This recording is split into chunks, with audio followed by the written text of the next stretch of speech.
Welcome to the Goods from the Woods. My name is Rivers Langley. I'm Sam Harder. And I'm Carter Glasscock. And joining us once again, he is the host of The Greatest Pod, an awesome comedian, and our good buddy, Ed Greer. That's right. We got Ed back on the damn show. I'm excited, despite the fact that I was recently reprimanded for being a bit of a bad boy. I was going to pick up. Is this at a Panera Bread? That's my temple. You're on your best behavior I'm on at my Panera Bread? best behavior there. I'm at mental war there with caffeine, but There's a lot of people. There's a lot of mental battlegrounds in Panera Bread. No one knows the war in my brain. Are there other people there who just post up like you? Fuck yes, there are. There are. Oh sad. yeah, and we're like territorial. We're in a sad state of this country. People use Panera Bread like a coffee shop. Oh, dude, I hate when, just real quick, I went on a big heavy meeting for I got paid thousands of dollars for a podcast product that they were going to make for this major place. Mm-hmm. And they had us work for hours at Panera Bread. What the fuck? Was it the one on Laurel Canyon? It was in, I think, the one in Burbank. Oh, okay. But dude, it was so ass because it's like you're in there and you see all these other work drones for hours and they're just slamming those hibiscus iced teas for 8 hours in a row. Charge lemonades, dude. And we went crazy. It was like Survivor. We started admitting stuff to each other. Like I was with another team member, and I was like, "Hey, before we really didn't like each other, did we?" And he was like, "No, I didn't really like you." And I was like, "Yeah, I didn't like you either." And it's like, and then she goes, it was a lady, and she goes, "I didn't know what your value was to the product." What? I really didn't. For I think it's a project. I don't know what your value was for the project, and I was just like, bitch. Then right after she said that, just bzz, bzz, Yeah. bzz, Yep. bzz. Oh yeah, my wrap is ready. Yeah, my Frontega chicken sandwich is ready. Damn, she got spun out and started. It was like alcohol to her, you know. Yeah, Panera. She was Panera drunk. Yeah, it's the Panera. Drunk on that extra loaf. Yeah, just lean in. You're like, can we get serious, guys? Can we let's just make this the Panera of truth? Yeah. Yeah, Panera. If you hold the loaf, you can talk. In Panera Veritas, as they say. Yeah. If free refills is Panera law.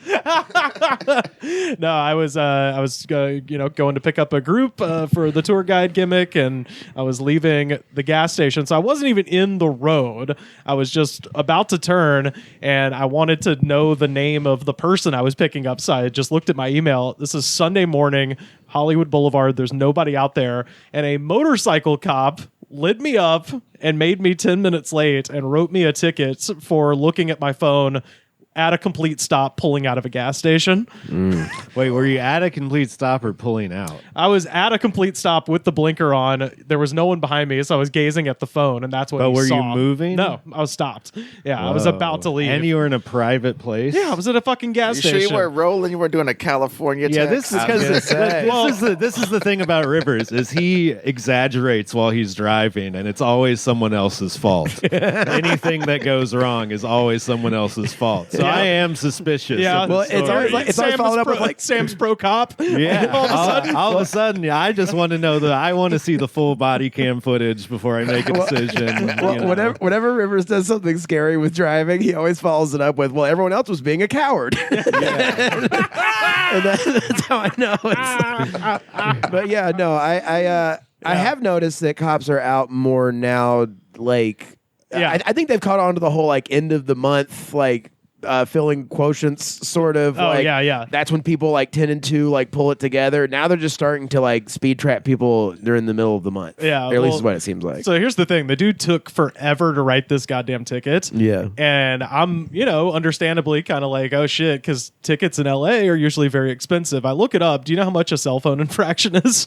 How much? $20. Oh, I'm gonna glue my cell phone to my face. And I was like, I'm gonna wear a VR helmet while I'm I driving. was like, this motherfucker's gonna make me late for $20. Like, I was fucking infuriated. Like, if it was It's we could settle this straight cash right now. That's what I'm saying, Old West style. Yeah. Just shake me down, partner. yeah. Just take off your glove and just smack me on the face. Like, I would rather you personally have it That's what I was. City. Yeah. Like, Right? Yeah. That is like what. a tip. It's like, I know you guys tip share, but like just put that one in your pocket. So like it took him forever to write the ticket. So that's when I'm like looking it up. So again, at a stop in the same gas station on my phone, and I like Where did he pull you over at? in the parking lot of the gas station. Which so he was, I guess, like in the same parking lot, just like filling up or whatever, and I didn't even see him. And he just came in like behind me, and he's like, "Well, I observed you looking at your phone and blah blah blah." And so I'm looking it up while he's like writing the ticket and shit, and it's a $20 infraction the first time and then $50 the second time. Ooh. And I've never had one of these, so I was just like getting pissed while he's filling it out because you're expecting like $150. If it was $200, I'd be like, okay, I fucked up. But in this case, it was just enough money to just make me fucking angry. Just be annoyed at having to do the process. And when he comes, like he hands it to me and I sign it, and I was like, is this thing really $20?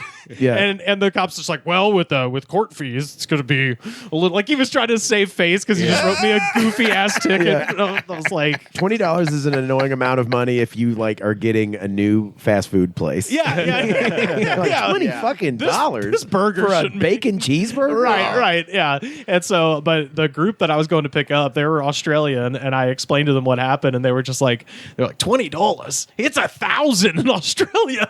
Yeah, because they know how fucking dangerous it is. More accidents happen because of distracted driving than drunk driving. Yep. That is absolutely true. Yep. Yeah. Well, and also tired driving. There ain't no goddamn war on capitalism, but tired True. motherfuckers kill people. Yeah. Like it's going out of style. Damn. Yeah. Tired truck drivers just like fucking flooring it down like old. Tired comedians driving from Jonesboro, Arkansas to Alabama. I think my friend Patrick Sorois, a comic in Texas, made a good point. Whereas, like at one point, if you're in the car with somebody who was texting, you'd get out and just be like, "That was the wildest, fucking ridiculous, unnecessary shit." Like back in the early 2000s, like why the fuck would you be doing that? Now just everyone's on their phone all the time. And we're fine with it. Well, people like even if you're driving, like I texted Rivers when he was being on the way here.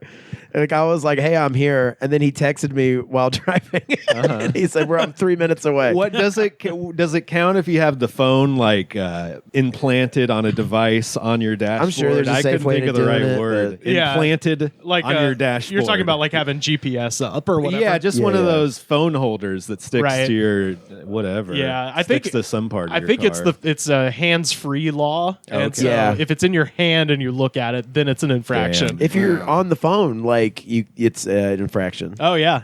I've been pulled over for that. Oh really? Just talking on the phone. Well, like the touching of it, like, right? I think I saw an infomercial where they had basically a cup holder and it attached a phone to like a cup. So you put a cup in the cup holder and your phone is sitting in the cup in this special bracketed way and you can fuck with your phone. Yeah. Why is that different than fucking holding it? It's not. It Seems definitely more not. complicated. Yeah. So anyway, heads up if you're in LA, don't be looking at your phone or they'll make you late for work and charge you $20 American Just don't do it dollars. anywhere. I think Yeah. it's not No phone. worth it. Yeah, don't ever text ever If again. you ever get in a wreck and it was on your phone and you were on your phone at all during any of it, it's your fault. It's happened to me. I didn't crash into anybody. Someone crashed into me. Yeah, but you would have been aware if you weren't on your phone. Oh, I was fucking aware. It felt like somebody hit my ass with a hammer. As soon as I run over a pothole, I throw my phone out the window. You felt it in your ass. Straight literally? up, that is literally like a targeted. Like my tailbone is the first thing that impacted because they hit me okay. from behind, and so my ass is in the seat, and it literally just felt like a ball peen hammer straight to the tailbone. I was like, "Oh God damn it!" Yeah, I fucking that's got crazy. rear-ended, and I hate when you get rear-ended, and then the fucker's gone so fast that he slams you into like another car. Right. Then the person in the first car hops out like, "Hey, buddy, what the fuck?" I'm like, "Hey, miss me with that shit, literally." Go over my head and look at this fucking guy. And we should get mad at this guy, but they're always like, "Well, I'm going to need your stuff too." I'm like, "I know that, bitch." But you don't have to insinuate on it like that. Yeah. Like it's not going to work out that this motherfucker slammed into both of us. Like you see, Right. that he slammed into to both of us. His shit is inside my car, and my shit tapped your car. So do the fucking math, Occam. Yeah. You know what the fuck is happening? Yeah.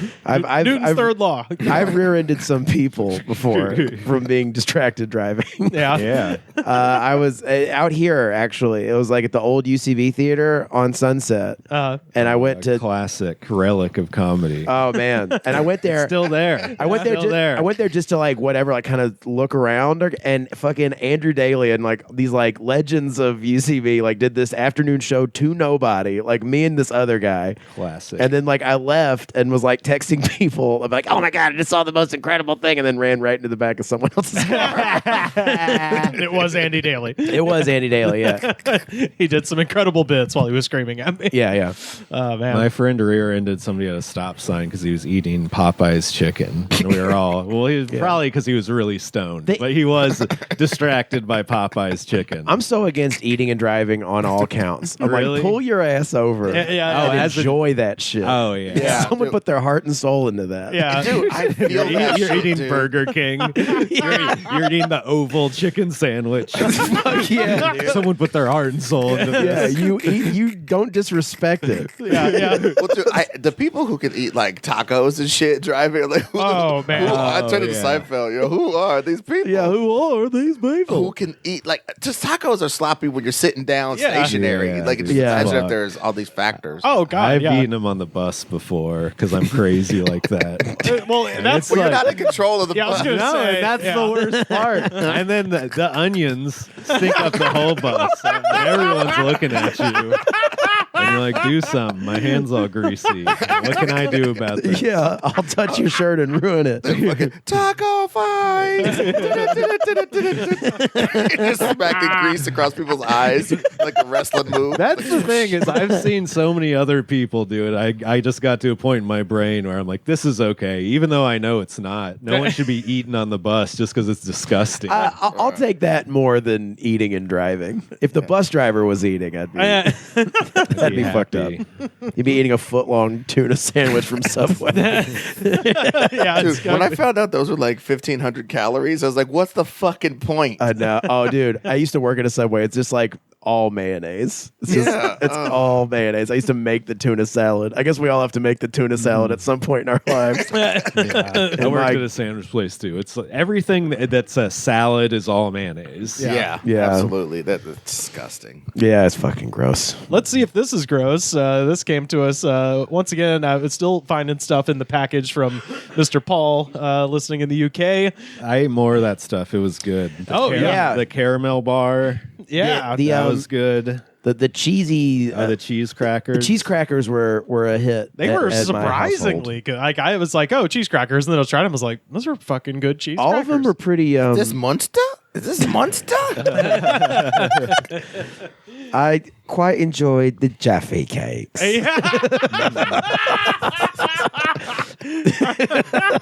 That's gonna be my ringtone. I quite enjoyed the Jaffe cakes.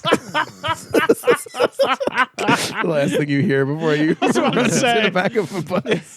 By the way, Mr. Bond, I don't expect you to talk. I expect I don't you to die. expect you to live, but I do expect you to enjoy the Jaffe cakes.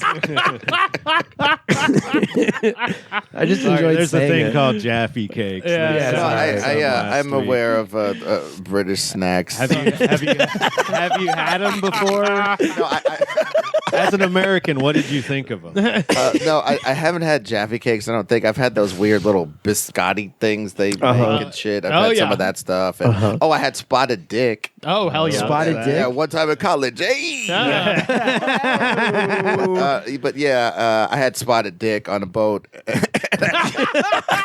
That still sounds like a joke. I was gonna say It just come from it was come from Port Sailor. Me and a bunch of fishermen had a boat with a spotted dick.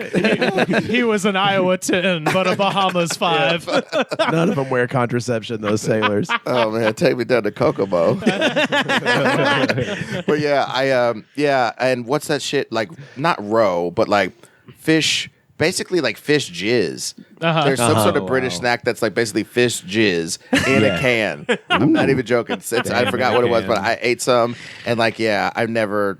I felt like I was on Survivor or Fear Factor more. Like, it was crazy. What was is it like gelatin or? It's kind of like a gelatin that has turned into a paste. Okay. You know what I'm saying? Like it's settled into this like component molecules. It's going right down to what it's made of. So it's the opposite of Arby's meat, which starts as a paste and turns to a gelatin. Dude, so you've had Arby's recently, because I'm trying to archaeologically go back into Arby's because the commercials are affecting me. Oh yeah, but I don't remember it being bad. Like you remember you remember Yoshinoya meat being bad. Yeah. Like you remember the horrible texture. I went and how once you and felt. never went back. Right, you remember it. It's like a sense memory. It's like when you're a kid, you touch the stove or whatever. You know, Right. But Arby's, I don't remember this seminal moment where I was just like, I don't like this. So, how does it taste now? Well, in the modern age, I haven't gone for a classic beef and cheddar recently, but I have often hit them up for their gyro, which I contend is probably the best non-chicken or burger fast food item. My dad used to go there and get their non-roast beef items too. Like they would have like a chicken salad. The chicken cordon bleu sandwich kind of fucks, dude. Yeah. I haven't been there in forever. The last time I went, it was terrible. And Yeah. I never wanted to go again. I went on the road one time, but I don't count that. No. Oh yeah. You know what I mean? No, Yeah. nothing. Desperate times. Ain't no God on the road. Yeah. Ain't no atheists and no foxholes, and you ain't gonna be a fear to Arby's after 18 hours on the road. I'll tell you what, though, as a young fat boy, it was like, like a chicken sandwich with honey mustard and bacon with like cheese sticks And and ham fucking and curly shit. fries. Yeah, I mean, I was just like, I feel like a cowboy. It was, I quite enjoyed it as a fat youth. I've got spurs that jiggle, Jago. As a fat ute, I always wanted to be a cowboy. As a young rustic tough. Home on the range.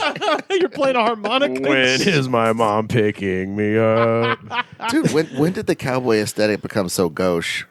No. You know what I'm saying? Because at one point it was like the aesthetic. It was like maybe that and Detective were like battling it out from like the 20s to the 50s. Yeah, because that's 60s. all they made movies about. That's So the they were thing. like, that's what the cool shit is. Yeah. And then they got to a point where they realized no actual people dress like that. It's like in movies and shit. Like a costume. Yeah, it is. Yeah. We used to talk about it on the show sometimes. The kids or the people in town who would wear shit like that in the city were not cowboy types at all. Yeah. Right. They're usually rich people. Right. Yeah. No, I have a theory because those films were popular up through the 60s, and then Midnight Cowboy. I think a lot of people went into that movie being like, "Fuck yeah, cowboy movie," and were horrified. And it did lampoon the cowboy aesthetic really hard. Yeah, it makes you look like a rube. Yeah, Who's sure. to be chewed up and spitting out by the city. Yeah, well, it's that movie, and then I guess 5 years later, Blazing Saddles, which sort of had the effect that Austin Powers had on the spy genre, where it's like, okay, they did all our tropes. No, Right. I think what really turned it around for the cowboy outfit was Westworld. Oh, fuck Now yeah! everyone knows that cowboys are cyborgs.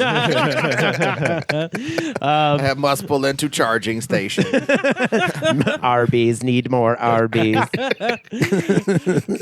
That being said, if you go outside of cities in the South, people very sincerely dress like cowboys. Oh hell yeah! Yeah. I mean, well, you're from Texas. Do you see a lot of people dressed like cowboys when you go I home? mean, not in Austin. Yeah, But okay. I don't know how Austin has changed. There might be more rich douchebags there that dress like cowboys for kicks. But but maybe like Dallas. Well, there's a space between cowboy and Indiana Jones that a lot of white boys like to play in.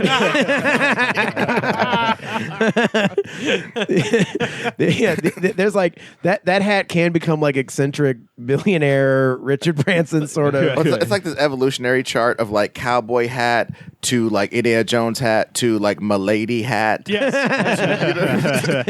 yeah. But yeah, our this is a Lucozade. Or Lucozade is what it's called. This is the #1 energy drink in Britain. Yeah. This is disappointing the way it looks. I was I saying know there's- this packaging is not very professional to me. Like, No. and there's too many. Look at this. All this information. These people get too much information about their food. Yeah. Well, Yeah. from Wait, you don't need to exactly know how the sausage is made on this. There's also like a sip taken out of it. There's I like know, yeah. Like normally there's like a little air. and Yeah, like, yeah. but there's like a whole ass sip Well, taken this out got of it. shipped overseas, so there's Oh, no okay. telling what. Well, a couple pressure- guys taking yeah. swigs. Yeah. yeah. Oh, it gives you tell you what it contains and like an explanation. Yeah, it oh. contains glucose. Glucose. That's what it's named for. It was originally called Lucozade in 1927. Yeah, when it was So first made. Dropped a letter. Yeah, well, because I guess people were like, Glucozade sounds weird, so they were just like, it's Lucozade, which is one notch less weird. Oh, and the longest callback ever. The last time I was on here, we drank Moxie, right? And Moxie, We did, yeah. Moxie is where the term comes from. Like, what the fuck? That's like if getting coked out meant that you drank Coke. Yeah. You're a cokehead. You just you could be a little kid and be a That cokehead. guy's a cokehead. So I'll never get over the fact that they called calories energy. energy. Yeah, Boy, I that's do the love biggest difference. Well, what would you well, use it for Lucozade. besides energy? that. Yeah. All right, Lucozade. We're about to drink some. Yeah, so I was going to say, when this first came out, it was marketed as an energy drink for the sick. In 1938, and its advertising slogan was Lucozade aids recovery, and it was sold mostly in pharmacies until the 1980s, which is when it got rebranded as a pep drink and then a sports drink.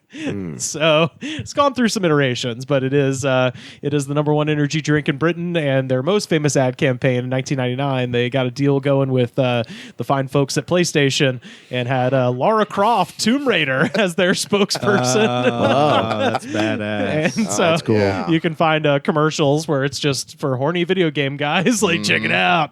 So which really might make them revolutionary. To any of these, Huh? link to any of these videos. Oh yeah, I'll put them on our Twitter so people can see them. She doesn't have any dialogue, or else What I'd about play right 'em. now? Right It's now, the you would internet. you would literally, Sam. I'm not kidding. The video, because I was thinking, I was like, I could play it. The video is just her like running from like hell dogs and panting. It is like weirdly sexual, which is what you want, I guess, from Tomb Raider. That was the whole Wait, point. well, was but- it the Tomb Raider movie? No, the video game. This is 1999. So, like, it's this is the PS1 official- graphics. This is the official energy drink of polygonal titties. Yes. Oh man, they're like out in front at the beginning of the Oh, commercial man. too. It's pretty Kids great. would drink this and then say they knew the Lara Croft nude code.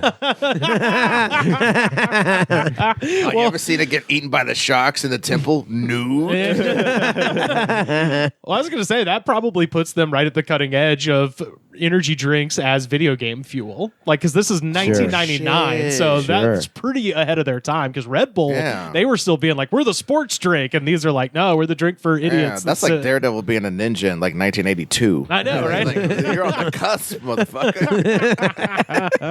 All right, well let's Lucozade it up. Let's see. Also, thank you, Paul, for picking orange, the best flavor. That's the standard. Always the that best is- flavor. always the best flavor. that is the standard flavor. They do have like Caribbean Dream and some other stuff, but this is like the OG. There's a lot of orange flavors in a lot of the sweet snacks. Yeah. Sorry, I was just trying to see how much caffeine. There's also orange flavors in Jaffe Cake. and that chocolate. Oh yeah, the orange chocolate. All right. Let's give him more. He, I was so happy with that result of getting less. oh, it smells good. All right, cheers, gentlemen. It smells good. Oh, holy shit! I sniffed it. Did you? I sniffed it a little bit. Damn, it does hit like some booze. Yeah, it really does. And that was actually something I read, is that it's got about as much alcohol as like fruit juice, which is not a lot, but the There's an interesting depth of flavor here. There is, Like yeah. the American energy drinks are oddly hollow. Right? Yeah, yeah, yeah. They're all just soda, like candy soda. Candy soda with like just that little taste of lean. yeah. Just that little bit of This, lean. this almost has like the Orangina kind of taste to it a little bit, which is also a European Yeah. orange situation. Yeah, if you told me that it was not an energy drink, I would have been like, yeah, it's just like some off-brand orange soda. Yeah, and it's got Yeah. some carbonation to it too, Yeah, which it's I like didn't know. lesser Jarritos or whatever. Yeah. Oh, yeah. Jarritos are orangina. Yeah, those are. That's what I'm getting out of this. Okay, I'm super into it. Inoffensive. Yeah. Yeah, I like that. Good. Yeah, some of this energy shit is just so strong. It's like trying to convince your mouth that it's giving you help. Yeah. Motherfucker, I'm here. Get up. If you taste the energy dust, then you'll be able to play games for hours. Energy dust.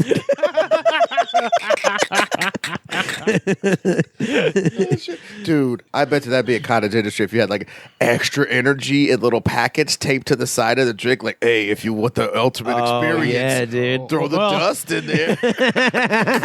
This is something that Sam and I have discussed off air, I think, which is we have yet to move into our powder era because what you're describing does exist. Oh, wow. wow. They have powdered Alani Nu. They have powdered. Lots of these energy drinks have powders where you can Like just an make extra one? Well, no, I mean They you come can in like little Crystal Light Yes. looking. Yeah. Kinda, yeah. yeah, Or which there's just some that are like a syrup, the MIO or something. like that. Mio, all that Yes, shit. I've seen those. Yeah. Is it whether like a little squirt, a little Dabaduya type thing? So you can goose your own energy drink. So you've Yeah. already got something, and then just I want one that just mimics the cocaine thing. Right, You know like what you I mean? can sort I it. Yeah. Yeah, let's get nuts. Let's Yeah. get real.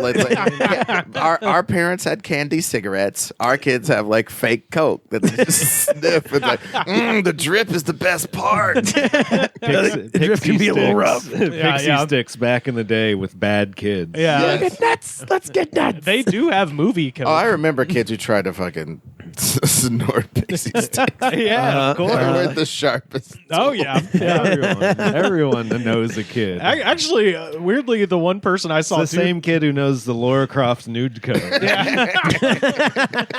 Oh, he's got a girlfriend in Canada. That guy now has like 8 kids. He started fucking as soon as it was available. He just went ham. To whomever. Yeah. See, I got 3 with Cheryl and 4 with somebody. I don't know.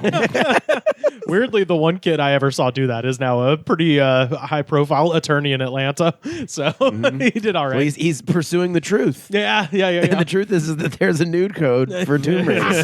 Fucking, I got the code where Odd Job comes out and starts karate chopping her. You know where? It's like, what? It's such a liar. Dude, lying. I mean, I know people have done bits about this, but like lying really just, it should be extinct. Right now, lying should be absolutely extinct. Oh, yeah. And the fact that it's I not love is it. incredible. I love it. I can't figure out how much caffeine is in this son of a bitch. See, all that goddamn information, and you can't discern that. See, it's Well, obfuscation through information. I don't know if there's actual caffeine in it. There's this other thing, Nicene, which is a lot of energy drinks. Oh my god, this is weak shit, dude. 12 milligrams of caffeine Per 100, and this is a 380 milliliter thing. Oh, okay, so I believe 36. So it's still an incredibly low amount. Yeah, 36 milligrams of caffeine. I came into this podcast a little sweepy. I don't know if this is Yeah, gonna... let's do another one. Yeah, You got another one? Yeah, of course he does. there's a Prime downstairs. Ooh. Oh, it's all right. I don't want to hold things up. I'll pull it together. No, gonna let's jab my- you jam gotta my own chug the prime and let's see what happens. I'll tell you what. I'm gonna jam my thumb up my ass and I'll be wide awake. Like the Prime, is that the Paul? Indeed. Paul boys. Yeah, they were Yeah. they were on sale. I wouldn't Yes. normally. Dude, You check some of that, you want to go beat up an old black guy. Like, hey, you over the hill? Let's fight. Let's fight right now. Now that you're officially not good enough, let's fight for my approbation. that stuff's really popular in England too, right? Yeah, there's like riots and shit happening over Prime. They'll drop a case, and then a bunch of 12-year-old British kids just beat the shit out of each other trying to get to the case. Man. And they haven't even gotten the energy drink yet, as far as I know. They've just gotten the Gatorade wow. one. Yeah. Wow. Yeah, so just wait till that energy drink hits over there. Paul, it's coming for you. Get ready to go to battle at the what's the grocery store there? Sainsbury's. Get ready to go to battle at the Sainsbury's. You looked at me as if I was about to be Sainsbury's. I was about to leap into action. Oh, you mean Sainsbury's? yeah, Huh? yeah. or my favorite, I'm pretty sure they have a store called Pound Town. Well, I have a store called Pound Town. It's in my bedroom. Yeah, you know what I'm that's talking what I about? mean. Yeah, instead of Dollar General, it's Pound Town. Yeah. Hey, we're out of stock though. We're out of gift cards. Your mama bought them all. You know what I'm talking about. I think that English energy in it. I think that little bit's all I needed.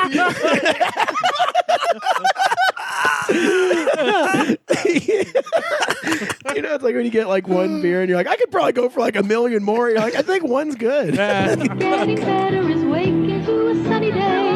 Getting better is friends coming round to play.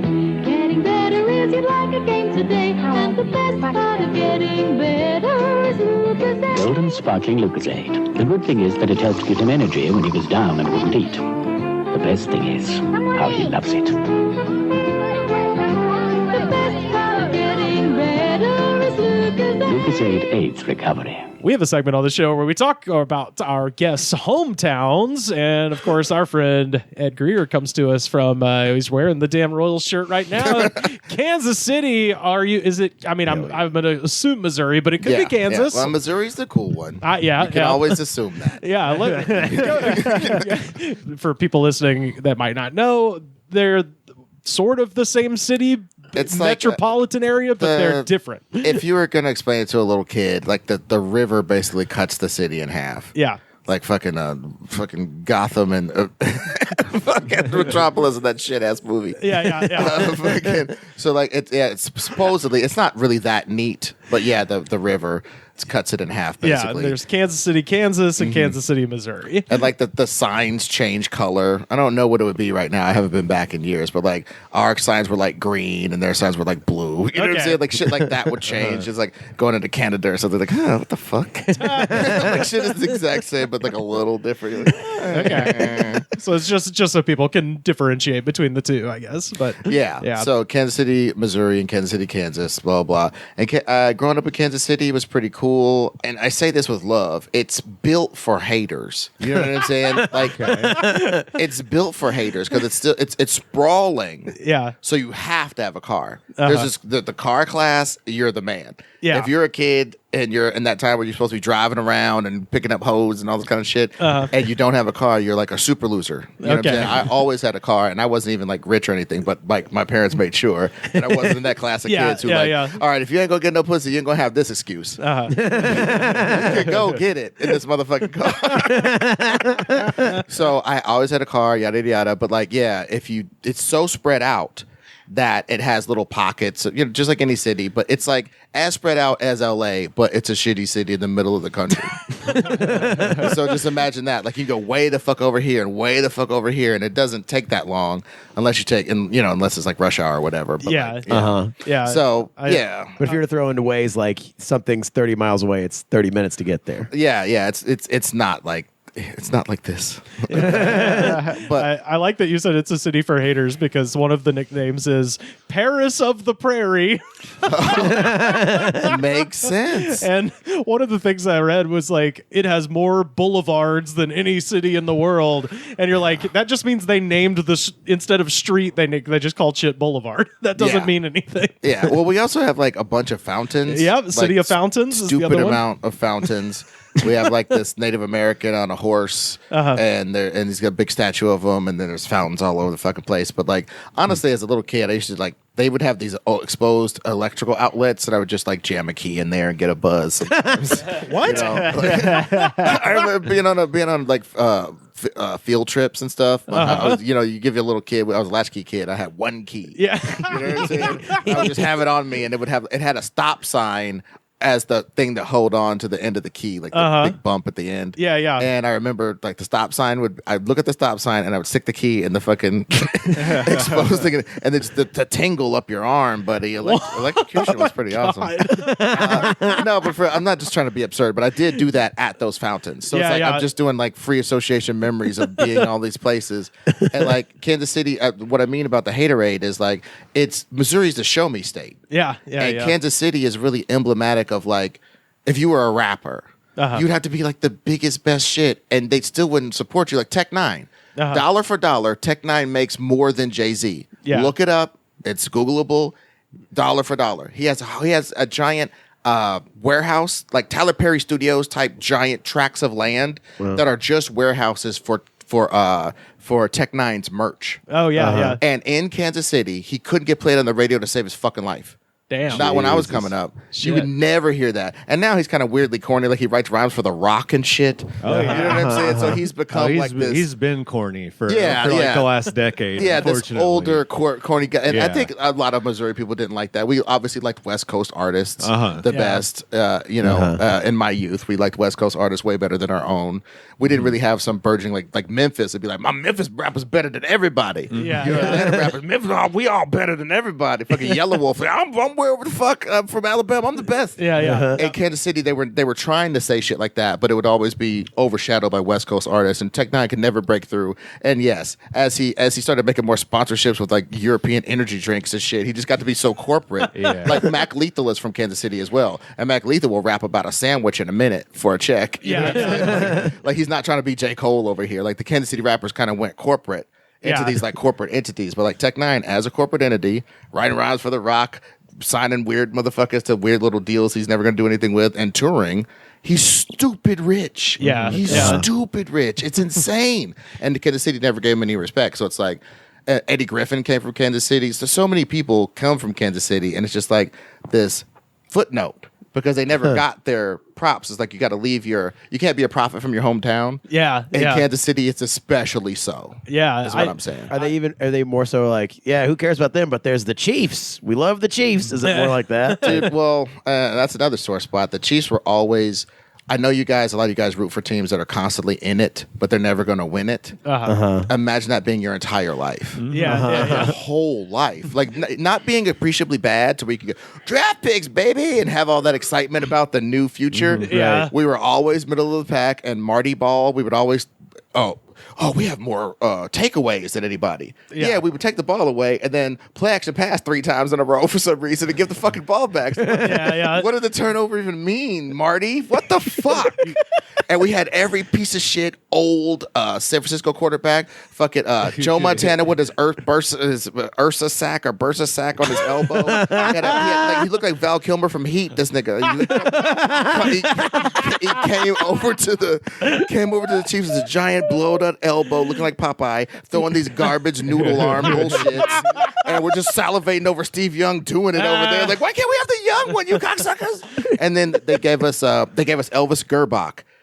Steve Bono, just every broken toy from the land of San Francisco we threw on our team to try to make so like the Chiefs were a sore spot, And now you're the Red Sox. Yeah, and then now everybody hates us. We just won one, and I guess we won the other one. You know what I'm saying? Yeah. But when we won one, motherfuckers act like we were the Celtics all of a sudden. Like, stop that shit right now. We ain't Beantown. Fuck that. There's so many cities with sports teams that have sucked forever that seem like they need it so bad. Mm-hmm. Yeah, like Chicago? Like Cincinnati and shit like that. Yeah. When the Bengals were in the Super Bowl, they gave every kid the day off on Monday just because they were so sure they were going to win and it was going to be such a crazy experience. Yeah. And then they lost like some losers. Like some fucking losers. But dude, that's why I'm so hyped for like Denver now in basketball. It's like these motherfuckers haven't won. I think the last time they even made the Western Conference Finals was like the 70s or something. Yeah. It's crazy how long they've been in a drought, and then they get like,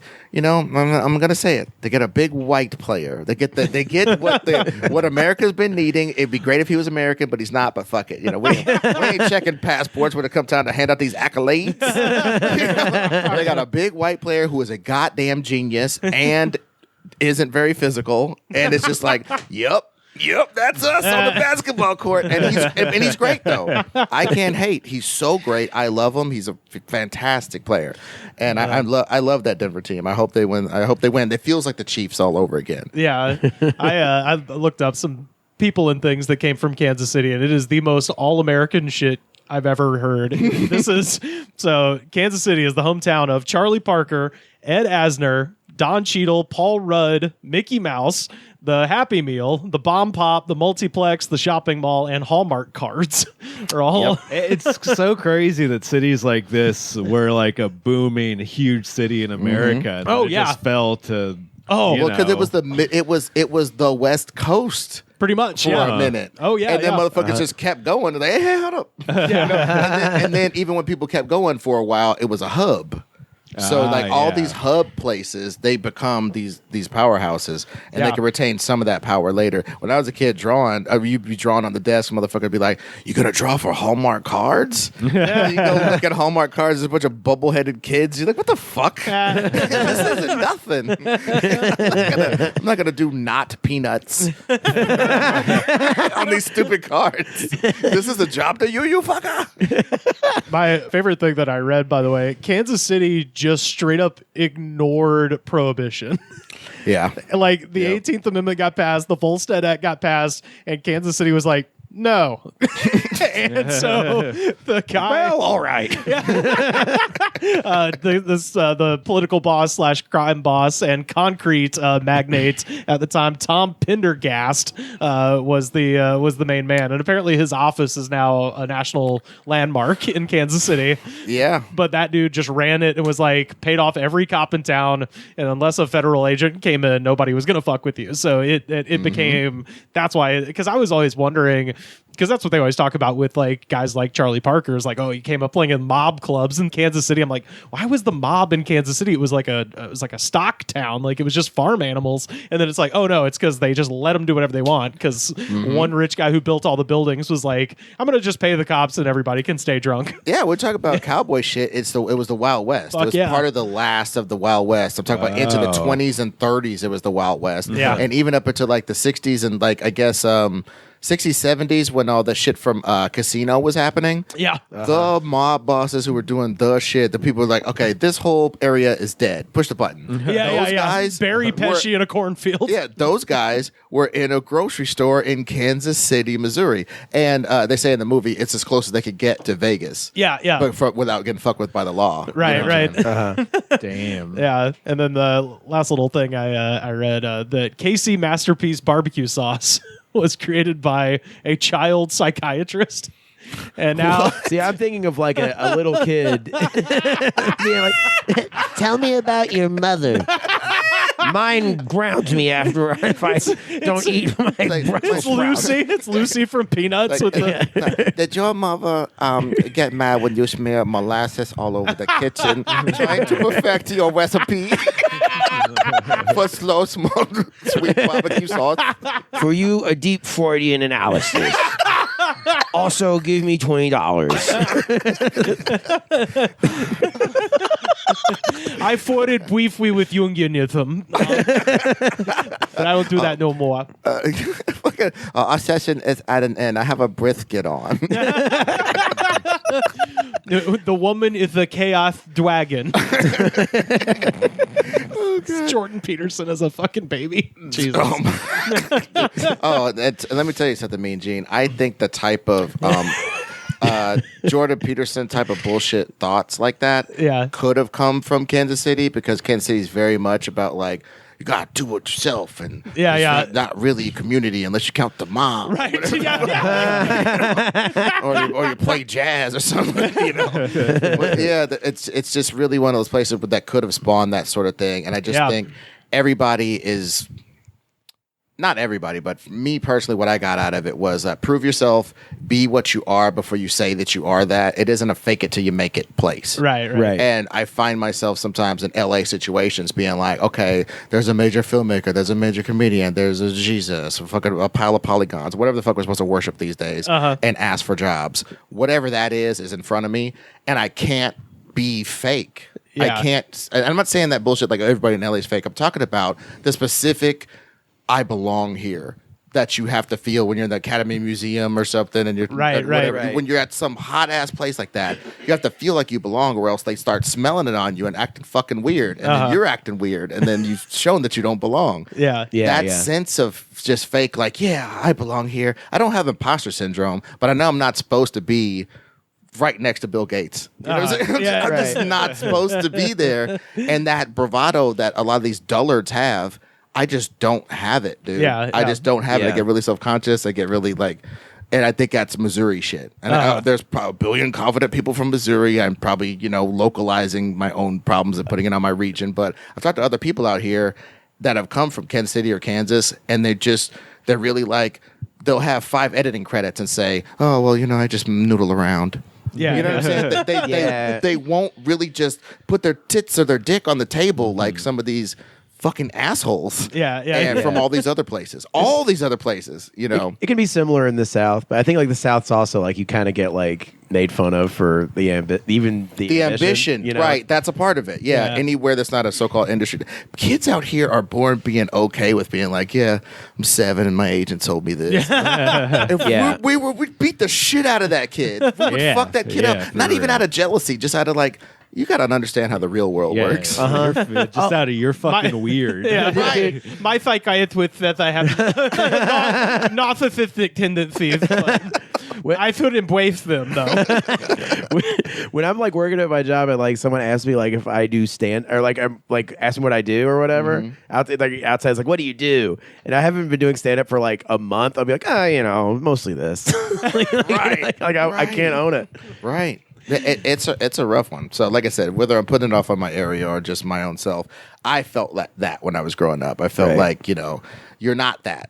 Yeah. Whatever you think you are not. Like, it's the inverse of that bowler guy. You remember that bowler quote? He like does the super fresh bowler thing. He's like, you what you think you are? I am. It's like the opposite of that. Like, I don't think I am that because I'm not that yet. You know what I'm saying? I'm really plagued by that type of shit. And I think that's a little bit of Kansas City. But the Chiefs won. So now I'm a fucking bastard asshole. I'm gonna put my whole self-confidence like those people do on my fucking sports teams. This parasitic fucking parasocial relationship. Yeah, dude. That's gonna be my confidence. Hey, man. I get it. I have I have that with Kansas City hero Bo Jackson. That's my hero. So Royals guy. Also Satchel Paige played for the Monarchs back in the day. Dude, Bo Jackson was a rough back in the days because he was the greatest athlete of all time, full stop. Yeah. Like what people think LeBron is or what people fantasize that even somebody like Muhammad Ali or Jack Johnson or somebody. Yeah. That's what the fuck Bo Jackson was. Great hero Jim Thorpe. Bo Jackson. Bo Jackson could do anything. I maintain that if Bo Jackson could just like study the games, you could just put him in an NBA playoff game. Yeah, you know I what I'm think saying? so. Just put him in the dunker spot, have him yam on a couple motherfuckers a couple times. Just keep him honest with the Bo, and then he could like get off the plane and just go play baseball, and then he'd go play tailback on something, Yeah. and then rest for a couple days and go do another circuit of shit, play tennis with Jorn Bjorg or whatever the fuck. Get him on the ice. I think Ooh, hockey, yeah. dude. He could sub in the finals and just be like, oh, I'll just slide it around. Yeah. And just be tearing fuckers up. He was so great. But he and on Tecmo Bowl, Jesus Christ, of course. Yeah, couldn't fuck with Yeah. him. But he also played for the Raiders. Yeah, and yeah. the Raiders and the Chiefs are like, like I remember the Raiders, and I never really considered them a rivalry. We would lose to them weird times. But they were always so penalized. It was so weird. They would have like a 17-point lead and just get 50 penalties in a row. And the next Yeah. thing you know, we were leading the game with our goofy ass, handed to Barry Word, handed to the Nigerian Nightmare bullshit offense. We would still be able to come back because they would penalize themselves so much. I never respected them. So like having Bo Jackson be down with them and he's on the Royals, it was like my first bit of cognitive dissonance Yeah. as a kid. Let's get into it. First one, Bo excluded. Local legends. Man, when I was a kid, Christian Okoye was a legend. Christian Okoye was a big Nigerian running back, and he was bigger than all of our tight ends. He was as big as our offensive linemen, but for some reason, they let him run the ball. And it was crazy, dude. He used to fucking fuck dudes up, and he ran with this super high center of gravity. He wouldn't even, like, do the fucking lean down and punch. He would do some of that, like, kind of, like white fullback shit, where you just cover the ball up real good and slam.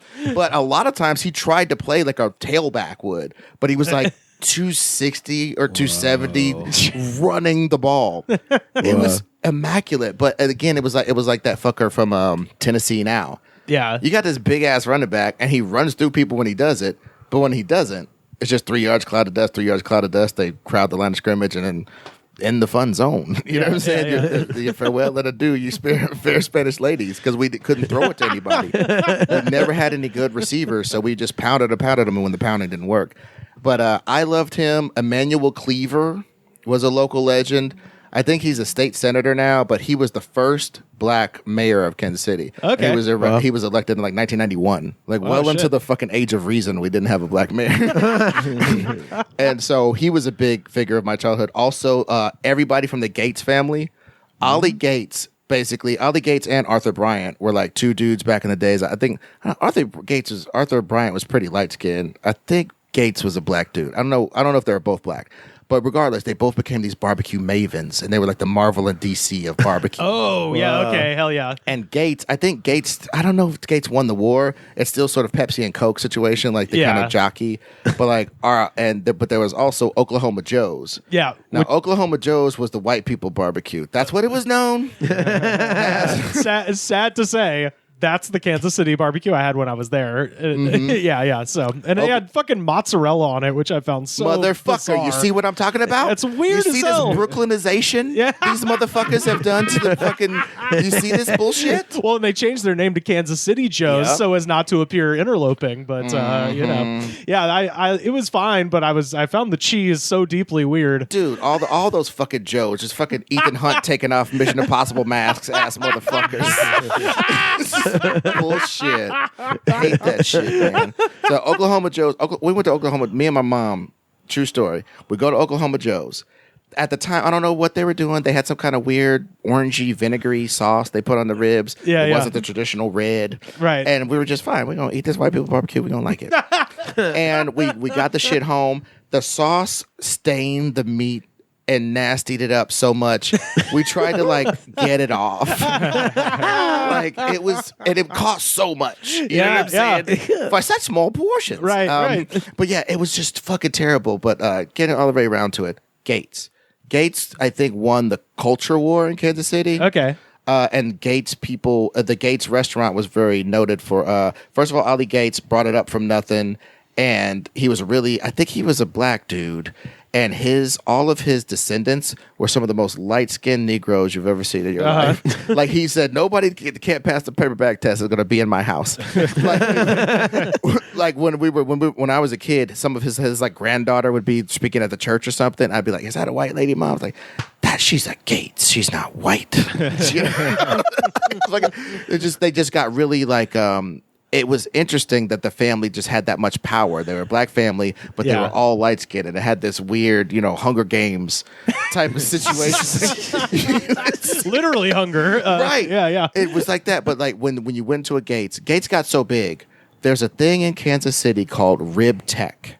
It is a notarized, whatever the fuck, college, accredited college for ribs, for making ribs specifically for Gates. It's a fucking career path. Oh my god! You know what I'm saying? You can go to Rib Tech, get your certificate, go straight into a Gates organization and start your way working up. Damn. I deeply need a degree from Rib Tech.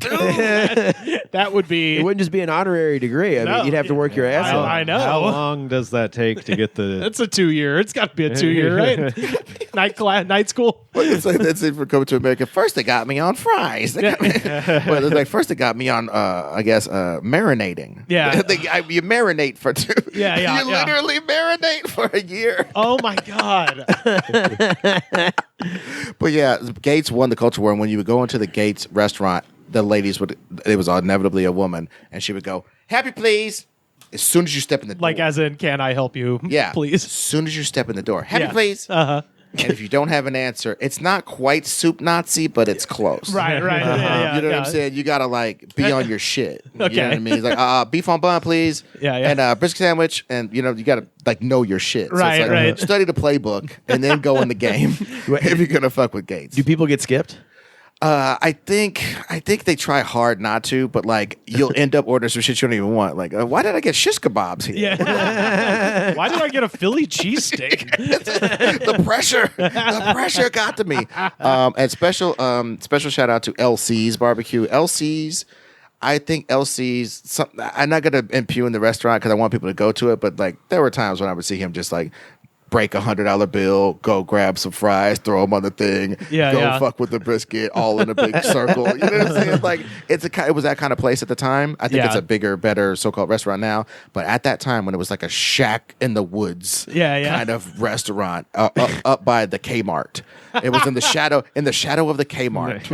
Was this LC's restaurant, and he would take like giant fucking potatoes as big as Charlie Brown footballs and chop those bitches into like these long ass fries that were like swords. Yeah. And they would hit, so like the order of fries was just like Five Guys, all those fucking fries they give you at Five Guys, if those were 15, 20 fries. Oh shit. Okay. You know what I'm saying? Just giant spears. Yeah. And then the fucking brisket sandwich was obviously triple decker, but it was like triple decker, like Scooby-Doo style. Fuck yes. It was fucking insane. It was some of the best shit I've ever had. Thinking about it, right? I'm remarking on it 20-something years later. Very good shit. So LC's was great. Big Gates was great. All right. I got to go back and I'll re-listen to this episode when I do because, like I said, I went to Oklahoma Joe's and I was just like, this is weird. You fell for the classic banana in the tailpipe. You fell for the brisket in the tailpipe. Second question, worst bar? I'll get around this question because I did not drink when I was in Kansas City, like at all. Okay. Like at all. I think there was a place called Stanford's, which was like a comedy club, and I went there a couple times, but I can't say that it's a bad bar or anything like that. But I can tell you that when I was in like preschool, every day at preschool when we would go to lunch or recess, there was a fence at the back of our school that abutted against the playhouse where they would do like brunch theater and midday theater. Okay. Yeah. Drunk people would come stumbling out of there and throw up in the alley right next to our school. Were they every day? Please tell me they were dressed in Victorian garb. Dude, I saw a guy in a top hat throw up one time. In the hat? Yeah, dude, not in the hat. Oh, damn. He took it, he doffed it before he threw it. That's what those hats are for, it turns out. Would they do that? I think he had to put it back on to go back in for the next show, so he couldn't ruin the wardrobe. But yeah, actors, and I think certain people who they just imbibed too much during the performance, I guess, to make it tolerable. They would come on the back alley and throw up. There was always throw up back there. I saw people throw up at least 4 times, and I saw throw up back there constantly. It was like an abattoir back there. That's or a vomitorium or something. Yeah, that is surreal as fuck, too. Yeah, so that must have been the worst bars. All I'm saying. That's why I get around. Well, I think we covered number 3, best local food. We talked about exactly what I wanted to talk about, which is LC's, Gates. And there's probably a lot in Kansas City. If you're just some barbecue joint that exists, it's like a pizza joint that exists that isn't with any chain. It's like maybe they might be bad, but odds are they're pretty good. Right. Existing. Right. The median level there is higher than anywhere else. Number 4, local ghosts or monsters. You know what? We were really basic bitches, dude. We had the killer clown that everybody had. We had the same killer clown. That motherfucker was on tour with Mr. T, I guess, in the 80s. Yeah, hell yeah. Oh, the clowns were in Boston in the 80s too, actually. Right, that's what I'm saying. Like everybody, that clown zeitgeist, I guess, probably a little bit from It. Like, motherfuckers, somebody's uncle read It and told him half of it. You know what I'm saying? I think, if I'm not mistaken, I think the clowns predate It. I think It was Stephen King reacting to the clown sightings. There you go. Yeah, I think the clown coming back in 2016, the Southern clowns the Southern clown outbreak. I think that might have been from the movie. Did anybody do the Crumping Ghost Clown movie during? Crumping Ghost Clown movie? Yeah, because like in the crumping world, there were people who were like street crumpers who didn't really dress up, and there was the clown style of crumping where you would dress up as an actual clown and crump. And maybe one of those died and had some unfinished business. Crumping Ghost Clown? I think that'd be. I'm just trying to update the genre, guys. Oh man, I actually did. I couldn't help myself. I looked this one up because I just had a feeling with Kansas City being as drunk a town as it is, known for being the town that just didn't do prohibition. I was like, it's got to be some stuff. And I found some fun ones. Hotel Savoy is supposedly haunted by the restaurant manager who was murdered in 1990 by the dishwashers. And I'm like, was this like Julius Caesar? Like fucking, he walks in and a bunch of dishwashers take the knives out of the dishwasher and just fucking et tu, Brett. Dude, my buddy Steve, he used to be a busboy at some famous restaurant in Kansas City. I don't remember it now, but he got hooked on Coke there. He was a busboy that had a Coke problem. I was like, Steve, come on, man. I feel like that's all busboys. I don't know. How can you afford it? I mean, that's true. You live a shit life. Yeah. Other than that, Yeah. I know a lot of He people who did did live a Coke shit a lot, life. and it's like they live in a shithole. They only drink the cheapest beer. They always have beer and cigarettes, but are complaining that they don't have money for shit. You know? Yeah. Okay, Those type of he people. smoked Winston's and he drank PBR. Oh my god. Yeah, it's this type of person who they're always complaining about being broke. They're always fucked It's up. like, do you on have a every crippling dependency on something? every substance That might account for every substance they're addicted to is for some reason not in the budget. Yeah. For overspending. Yeah. New pants. What am I made of money? Yeah, exactly. It costs $80 for a pair of Levi's. I could get a fucking. I know the fucking the tongue's coming out of my shoes. Still walks good. Y'all have a giant snake named Sinkhole Sam. I never heard of that shit in my life. Wait, best like thing. it's a like a snake that you visit. So apparently there's a sinkhole somewhere in the Kansas City metro area that has a enormous man-eating snake that lives in the hole. Holy shit! badass. You've got a local Bigfoot called B-Man, which I was like, The Simpsons? From The Simpsons? And then my other two favorites, the Winged Demon of Kansas City, which is apparently it's a pterodactyl. Somebody, How did somebody see a pterodactyl? I don't know. I just thought they were just like pulling off like infantry units from like Diablo or something. No, like winged apparently demon. it's a pterodactyl that eats people. And then my absolute favorite, the deer lady, who is a half lady, half deer. And the website I found says she does not tolerate adulterous or sexually promiscuous men and is said to lead them into the woods and trample them to death. So she don't like fuckboys at all. She will just hoof you to death in the woods. It behooves you to keep it in their pants. Especially those horny for deer. Yeah. Oh, dude. Well, yeah. I think the deer lady. That's probably goes back to the Native Americans. Yeah, that's kind of what I read. And then there's you got your standard Bigfoot, like we mentioned, B-Man, Wendigos, that kind of thing. But Let's be honest. This deer lady is a bunch of guys used to try to fuck deers.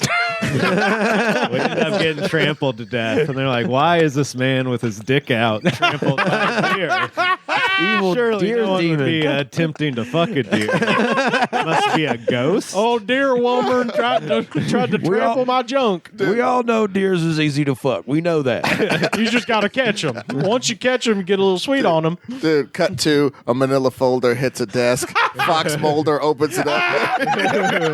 You ever hear about this deer ladies coming? Go check this shit out. People don't fuck deers, Mulder. That's not how that works. They're too hard to catch, but if you can catch them, Oh, ye of little faith. and just Scully. be a little sweet on them.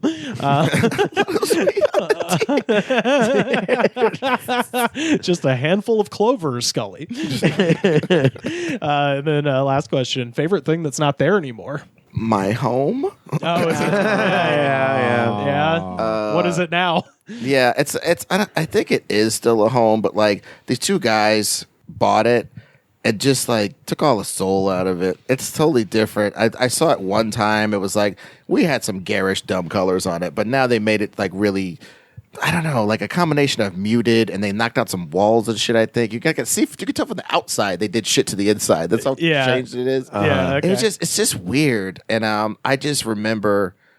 I don't know, man. You really can't go home again. Honestly, the last time I went to fucking Kansas City, I didn't feel that affinity, that like anything, no vibe, no nothing. It was like another place, like any other place. And when I come here, I feel the vibes, I feel the city, and I know that that's fucking. It's weird, but That's like how I feel about Austin. Really? Yeah, when you I don't go feel back- the vibes anymore. Yeah, it's so different now. Yeah. my parents still live in the house I grew up in, but I'm sort of just like, I guess this is cool. And then you look around, and every house around them is different. Like every single one has been built into like, because it's a heavily gentrified neighborhood. They're like Right. one of the last They're like some of the oldest people in the neighborhood. Yeah. The rest is like young, rich people with all the like modern architecture, muted colors. Yeah. like, Well, we used to all have that malls. We used to have that like a strip mall where Harold Pinner's was at. I don't even know if that's still there, but Harold Pinner's, that's where you could go get you some British Knights or some of those fucking some of those cool overalls where you take the one side down. You know what I mean? Like those designer ones. You know what I'm saying? And like A nappy flap. yeah, and fucking my school was called Bishop Hogan. I went to Bishop Hogan, and it became Hogan Preparatory Academy after that. And it became so like, oh, we're hoity-toity. I'm like, I remember getting jumped behind this motherfucker. You know what I'm saying? Like this isn't like, you know what I mean? It seems like there was my era of kids hacked the fucking football field. There was a big bunch of forest by our house, and we made the football field. And we did the specs just of a football field. So like there was like literal jungle on the sidelines. I remember special teams, my buddy Reggie hit our boy Lemur. We called him Lemur because of what this story.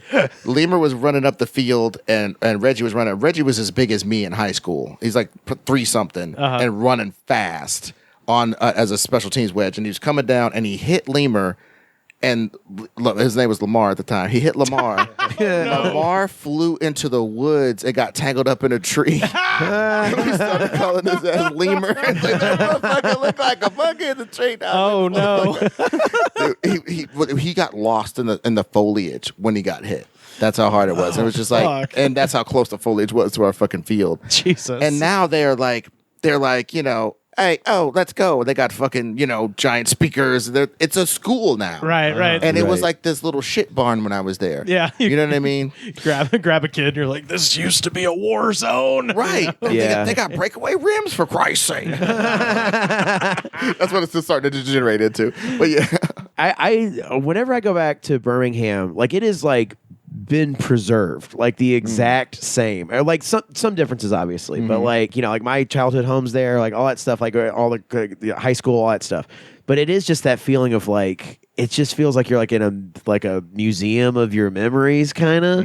Like it still doesn't feel like home. So I guess like when did you get that feeling like coming like that LA felt like home? Like how many years into being in LA did you get that feeling? It might have taken 7 or almost 10 like to really feel home, but then it got locked in. Yeah, because I felt like a stranger in a strange land for probably 4 years out here. It got to be regular after that, and then it got to be really homey and feel okay. Yeah. I'm right at the 4 years. I totally understand what you're saying. Like, You know it what feels I'm like saying? this is where all my shit is. So yeah.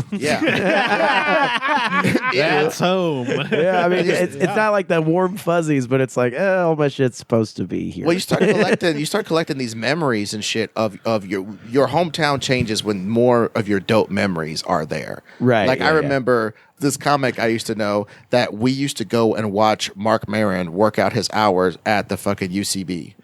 And this is no diss. Sometimes he would bomb his ass off. Sometimes he'd do super great. Sometimes the show was different. Sometimes it was the same. And we'd watch it 2 different audiences and shit.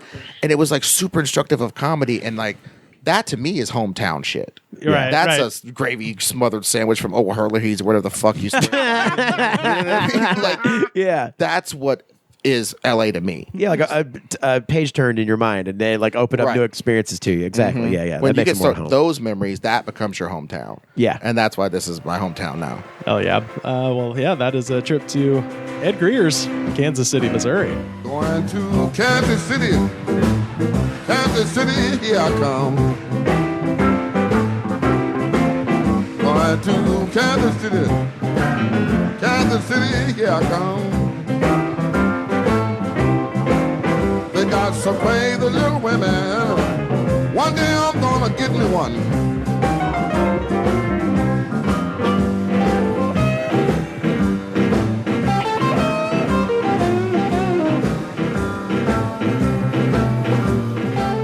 We have a segment on the show called Top 3, where we get our listeners to write into us on Twitter at The Goods Pod with top 3 lists they wish us to populate and opine upon.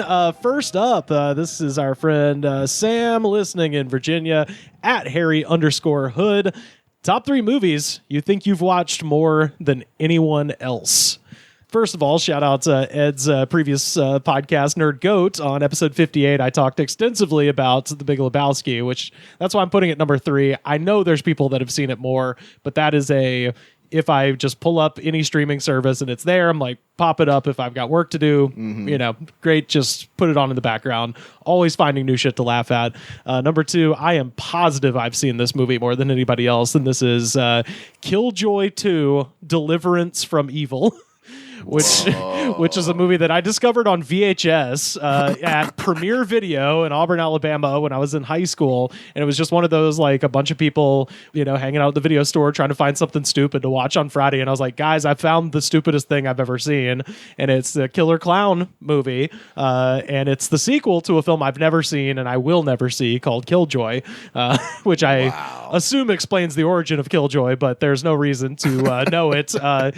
It's roughly the plot is a bunch of kids are like street toughs who get arrested, and then they're going to go like build a summer camp, and they don't even get to the summer camp. They go to like some swamp witch's house, and this is all happening in California too. So it's extra funny that it's like a voodoo priestess, and some redneck lady shoots one of them, and the voodoo priestess is like, the only way that we can fix this guy and bring him back from the dead is to summon an evil clown. And so there is some sort of rejuvenation Killjoy exchange, and then Killjoy just shows up and kills everybody, and it is beyond fucking stupid, but it is totally entertaining the whole time. Yeah, and also I should shout out our friends at the Unpops Network. I talked about it on the Best Bad Movie Ever podcast with Tom and Dave, so I'll link that. And then my number 1, the movie I've analyzed like the Zapruder film, Geely. From 2003. I think most people saw that once, were like, that was dog shit. I saw it once, was like, that was dog shit. I need to know everything. I need to know why it exists, who thought this was a good idea. Just top to bottom. It's truly insane. Al Pacino is in Geely. There's a ton of crazy cameos. It is bewildering as a film. But yeah, so anyway, those are my tops for movies I think I've seen more than anyone else. Carter, what do you got? Comparison has always like hurt me a lot. Sure. like whenever I think like, I'm like, oh, it's like there's always probably someone who's better than me at it. Sure, or, yeah. I'm probably not as experienced as someone else or whatever. So all these films have definitely, someone has like dedicated their entire life to watching it every day on repeat. Absolutely. That's why I was hesitant about Lebowski, because I'm sure somebody who listening to this show. There's some guy that lives as the dude who's just like only speaks in dialogue from the movie. Yeah, and whoever sent this in, watching movies is not a contest. No. The only contest is how many you've seen one time and then you forget all.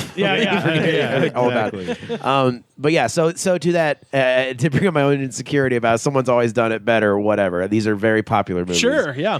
The one is Blade Runner. I can't shut up about it. I've seen it a million fucking times. I've like read the book a couple of times.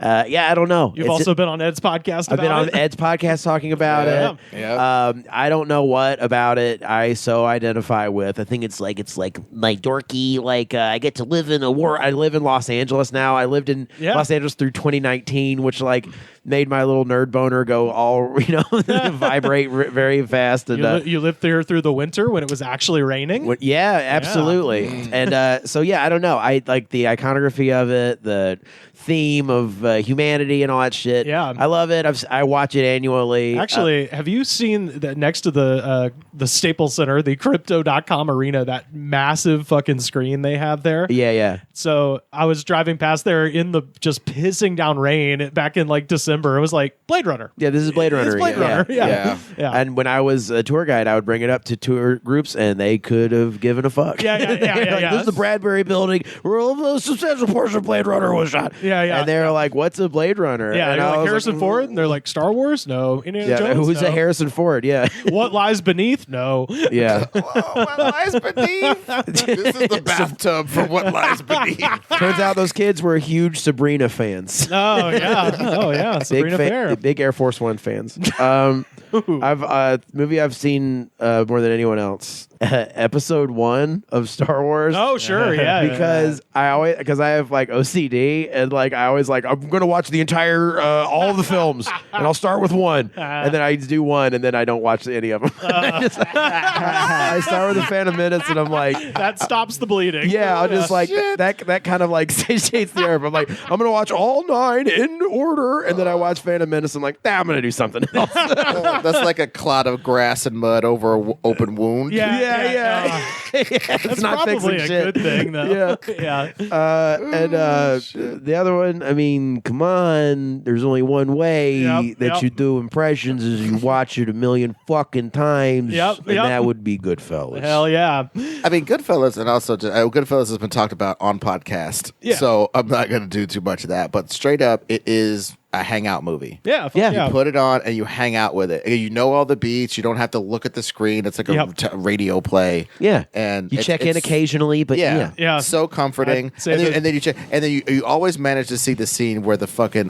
garlic is getting cut razor thin. Yeah. For some reason, you're always looking at the fucking screen when that's on. Yeah. Oh yeah. And it's never seemed more inviting. And you want to, but I'm always afraid he's going to cut his fingers, even though I've seen it a million fucking times. Yeah. Yeah. I'd say the same for Casino. I'd say the same for Departed, Wolf of Wall Street. There's a lot of Scorsese movies that are long as fuck and are essentially just a bunch of great scenes kind of strung together where you like look up at any point and whatever's happening is going to be entertaining. I'm sure Mean Streets is like that for some people. Yeah. It's too, I don't know. I think it's too like paranoid. Yeah, it's heading somewhere so obviously. A lot of his other shit just sort of, hey, I meandered, I was doing drugs, and then I got caught doing drugs in a helicopter, and then I'm over here. Explosion. And it's like, Casino's like that. It's like, hey, I was doing stuff. That's why they had him get blown up at the beginning, because they was like, this motherfucking story meanders like a motherfucker. Oh, yeah. If you don't know what's headed towards him getting blown up, you might check out. I don't give a fuck how many rack zooms you do. And whatever the fuck. How many people's hands get broken with a hammer or whatever. Right. What do you got, Ed? I have Carter mind about this, so I did kind of a half and half. Okay. Okay. I think I've watched Boogie Nights as much as anybody's ever watched Boogie Nights. Yeah. And I understand what that means to certain film fuckers, you know what I'm saying? I mean, that if they love PTA down to his dying breath, down to this licorice pizza shit, you know what I'm saying? If they like him all the way, then I don't know. But for me, it's the apotheosis of what he does. Camera's moving around Scorsese-wise. It's a weird world. Everybody's acting their fucking ass off, and I can hang out with these people. Right. And I can judge them too because they're doing all these activities and being so stupid. You feel above them, but you feel sympathetic towards them. It's like the perfect just look at it movie. Yeah. Absolutely. And I think that would be really, for me, tied with like Jackie Brown's the same way for me. I'm not going to wax quixotic about it, but Jackie Brown has exactly what you said: bunch of scenes strung together. And you can check in and check out with it. You kind of know where it's going, and it's more about being with it. It's definitely a hangout movie. So that I got to give those that counts as one. Okay, now my esoteric ones are this: Tremors. I watched Tremors so fucking much. It used to be on TV. It used to be on USA, dude. I remember. Incessantly. Yeah. Yeah. I watched Tremors so fucking much. The screenwriters, who's S.S. Wilson and his partner Braddock or Maddock or whatever the fuck, those two fuckers wrote Short Circuit and wrote something else. And they had their shot to like have their buddy direct something with them so they could have a lot of control and be producers and everything. Yeah. And it was Tremors. And it's just a fucking crime that people don't remember that, like Jaws or anything like that. It was perfect. I think it's amazing. It holds really up. Perfect fucking movie. Yeah. Yes. I mean, the Limitations made such great artistry when they bust into Reba McEntire's fucking garage with Just Michael about to Gross. say, and Reba. they're lighting the motherfuckers up on the green screen and shit. I'm like, it looks cool. It looks great. And they're shooting like a hand puppet / a green screen representation / they use 57 techniques to do every fucking thing in that movie. Yeah. Beautiful. And hiding the monster, Jaws style. Yep. Beautiful. And, and even when you do see the whole thing, the graboid like explodes out of the side of the cliff and then explodes, and it's so fucking just disgusting. Awesome. And I think this last one, I kind of know I've seen this more than anybody else. Has seen this. I'll stake my claim. Okay.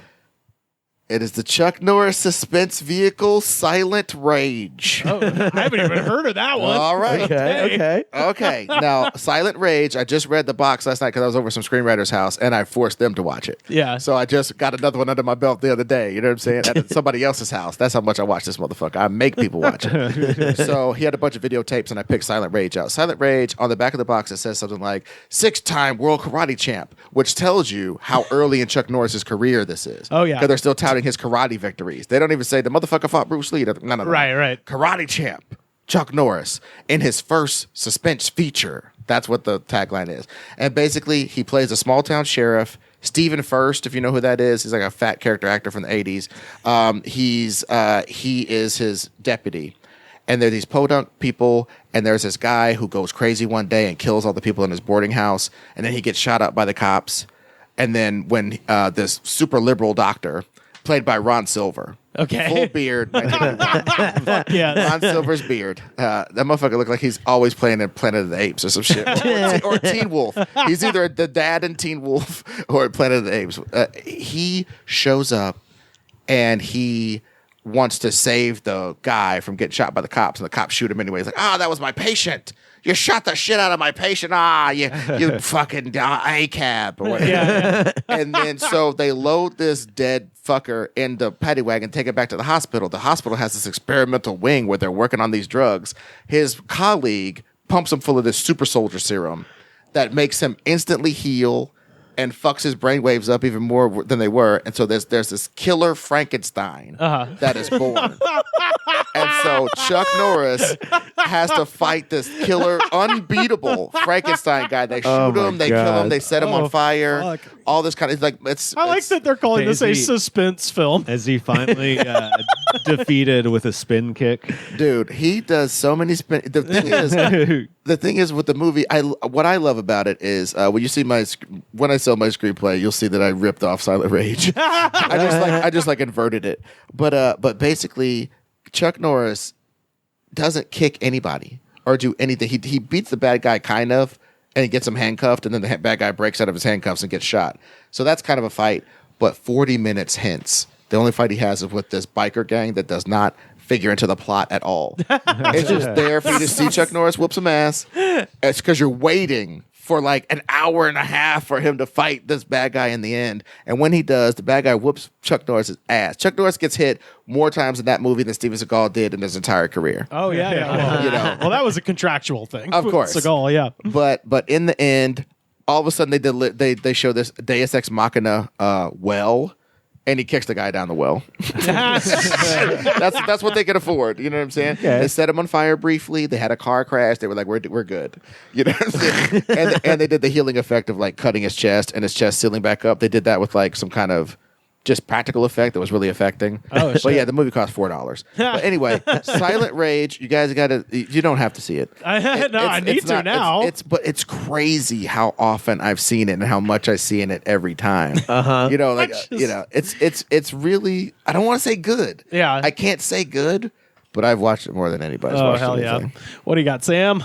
All mine are childish because this is back when I used to just watch the same movies over and over again. Oh, sure. On Like DVDs. Yeah. DVDs I had. Yeah. And so I think I've maybe seen The Art of War with Wesley Snipes. more than Fuck yes. Fuck yes. That fucking rules. And I'll movie- still watch it to this That day. movie fucking rules, dude. If you've never Yes. seen it, it's like Black James Bond, basically. Yep. Hell yeah. But a little Yes. grittier. It's Yeah. fun. It's a fun romp. Yeah.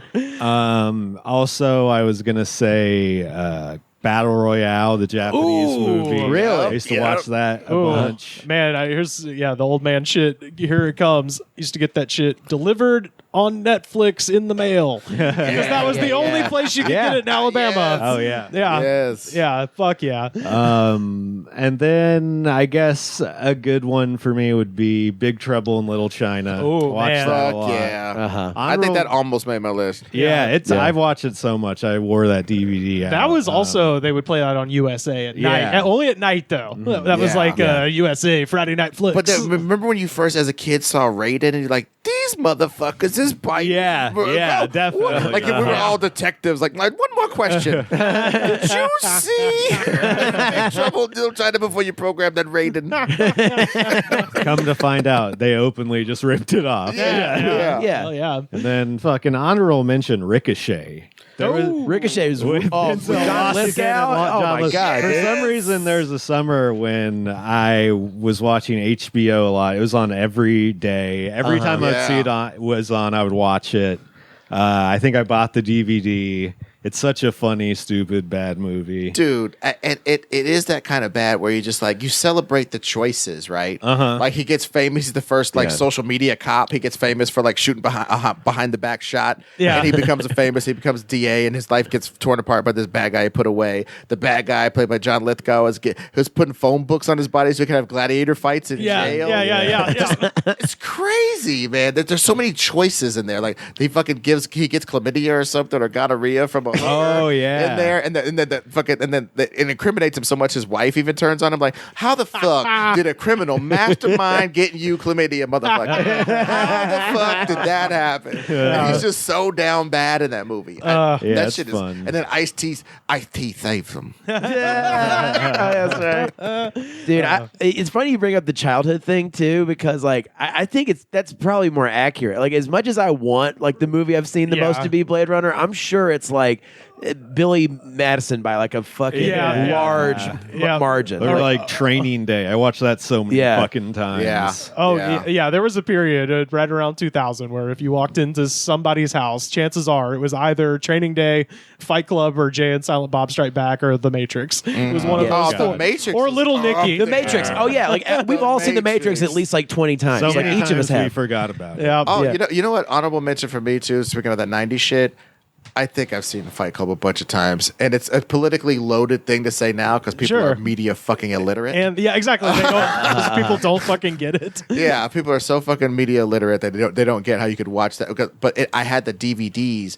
Oh, back in my day, Right? Yeah. there was this physical media, and the physical media of Fight Club was like 4 fucking discs or something. Yeah, and this big thing, and it had like commentaries from the special effects dudes, the actors, the director with certain actors, the director with the writers by themselves, all these fucking commentaries and all these documentaries about how they did this, that, and the other.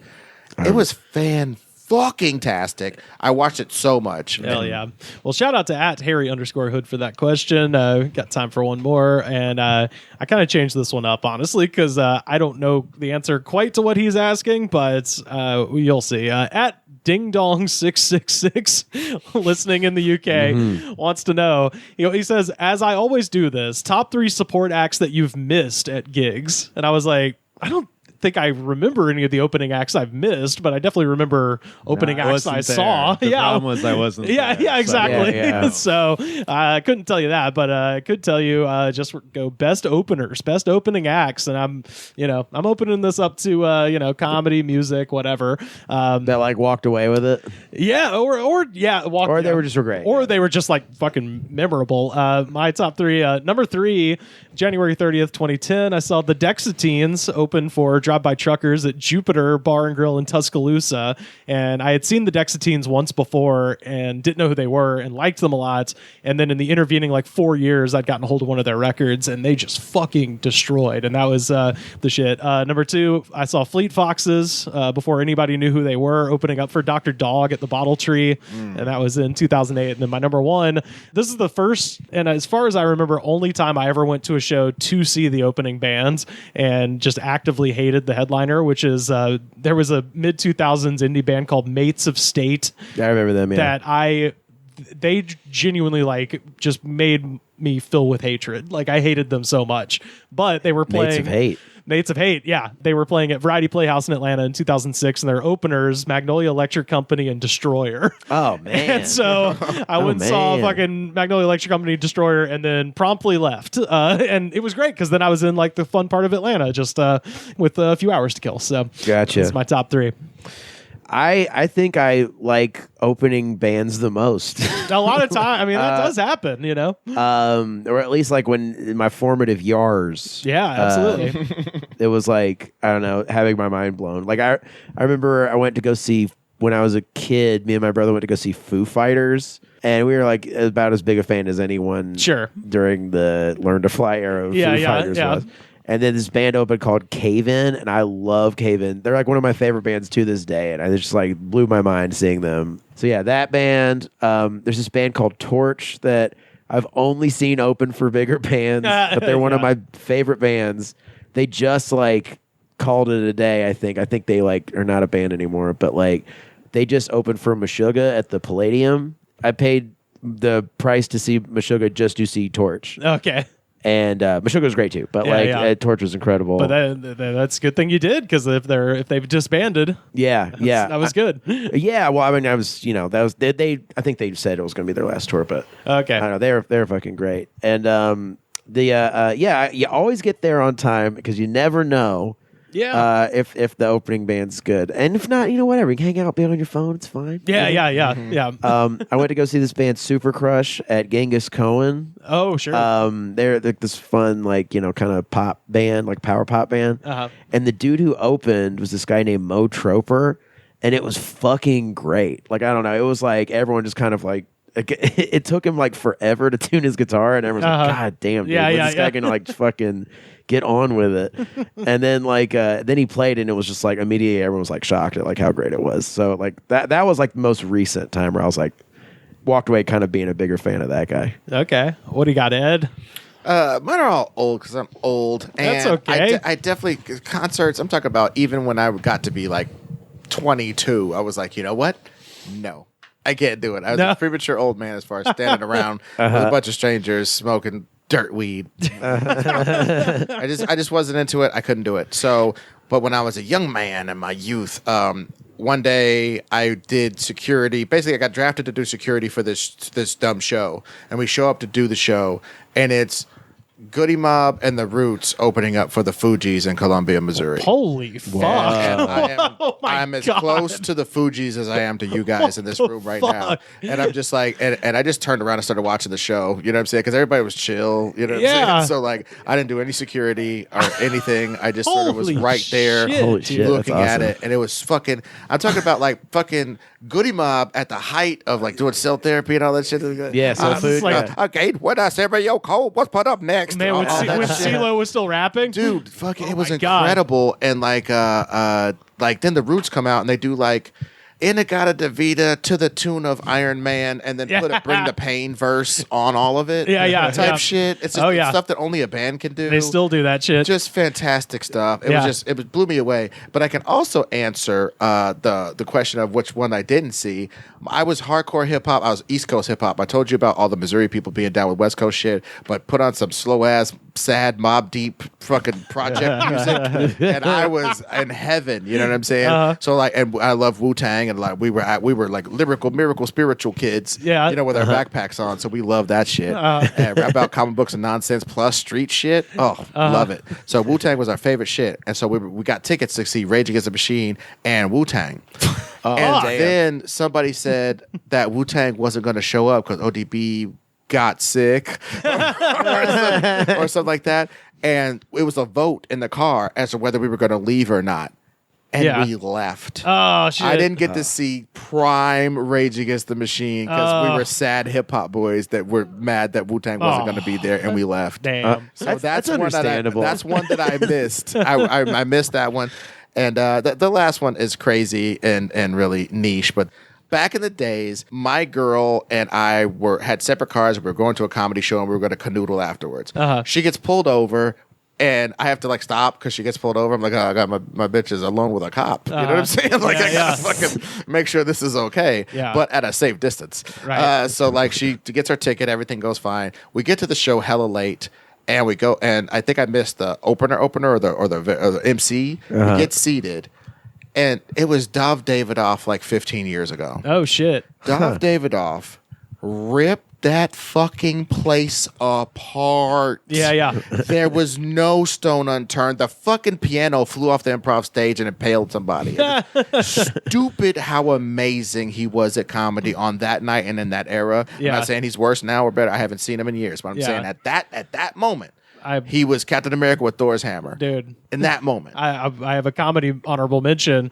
We went to Bonnaroo, and they always have the comedy tent, and we were like, oh, we're going to go see David Cross, and his opener was a guy I'd never heard of called Aziz Ansari. Yeah, boy. And Yeah. say what you will afterwards, but in 2008 or 2007, whatever that was, I was literally just sitting there like, oh my God, Mitch Hedberg fuck Chris Rock. Yeah. And I was like, it blew my goddamn mind. I was like, this guy is fucking ridiculous. Yep. What do you got, Sam?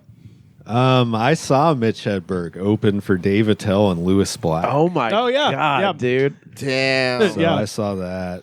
I'm That's trying a to big one. remember. I didn't know if music fests count. I was booked on the same fest as Young Thug. Were any of you? Didn't think so. Ooh, no. I gotta go, dude. This is bullshit. Yeah, which one of your opening acts is in jail for murder? Right? I hate it when Sam punks me out on the podcast. It happens every time. An elite chopper, too. I don't know. I don't remember any of the opening acts I've seen because I've seen Wu-Tang before in the middle of a music festival. Yeah. I've seen Ghostface multiple times where he came through with Theodore Unit, who was his click. Are you familiar? Theodore Unit. Yes. That just sounds Theodore lame. Unit. No Yeah, offense- it was. no I offense mean, to Ghostface, They but- weren't all bad. They were all not like bad at rapping or anything, but That's just a bad name. Yeah, It sounds it's a like bad name. It sounds like they hang out at the library. The Theodore unit. We're the Theodore unit. yeah. You will know us by our wax, And our they would wax wear, seal. like the high school varsity jackets. Oh. What? Yeah. No, Yeah. that's so bad. It was Well, a weird time. Gimmicks are hard. Just imagine. Yeah. Imagine if that eagle that fucking Ghostface wore was whack. I mean, Yeah. that's a big swing. Yeah, it is a big Yeah. swing. But it's not whack. It's cool. One but of like, the coolest pieces of jewelry Yeah. of all time. Oh, it's probably the coolest. Oh wow, holy shit, Yeah, I don't know. man. I don't remember opening acts. I don't think I've ever seen any amazing ones necessarily. Okay. Yeah, my other honorable mention, I saw MGMT when they were still called The Management opening for of Montreal. and I was like, oh yeah, these guys are pretty good. And then like whatever, 8 months later, their CD came into WEGL where I was working and popped it on. And, you know, they were 3 great singles and a bunch of bullshit. So anyway, shout out to @DingDong666. I'm very jealous of your handle. And if you You had to fight for that one. That one was definitely. I'd get real territorial about Ding Dong 666. If you have top 3 lists you wish us to populate and opine upon, please tweet at us at The Goods Pod.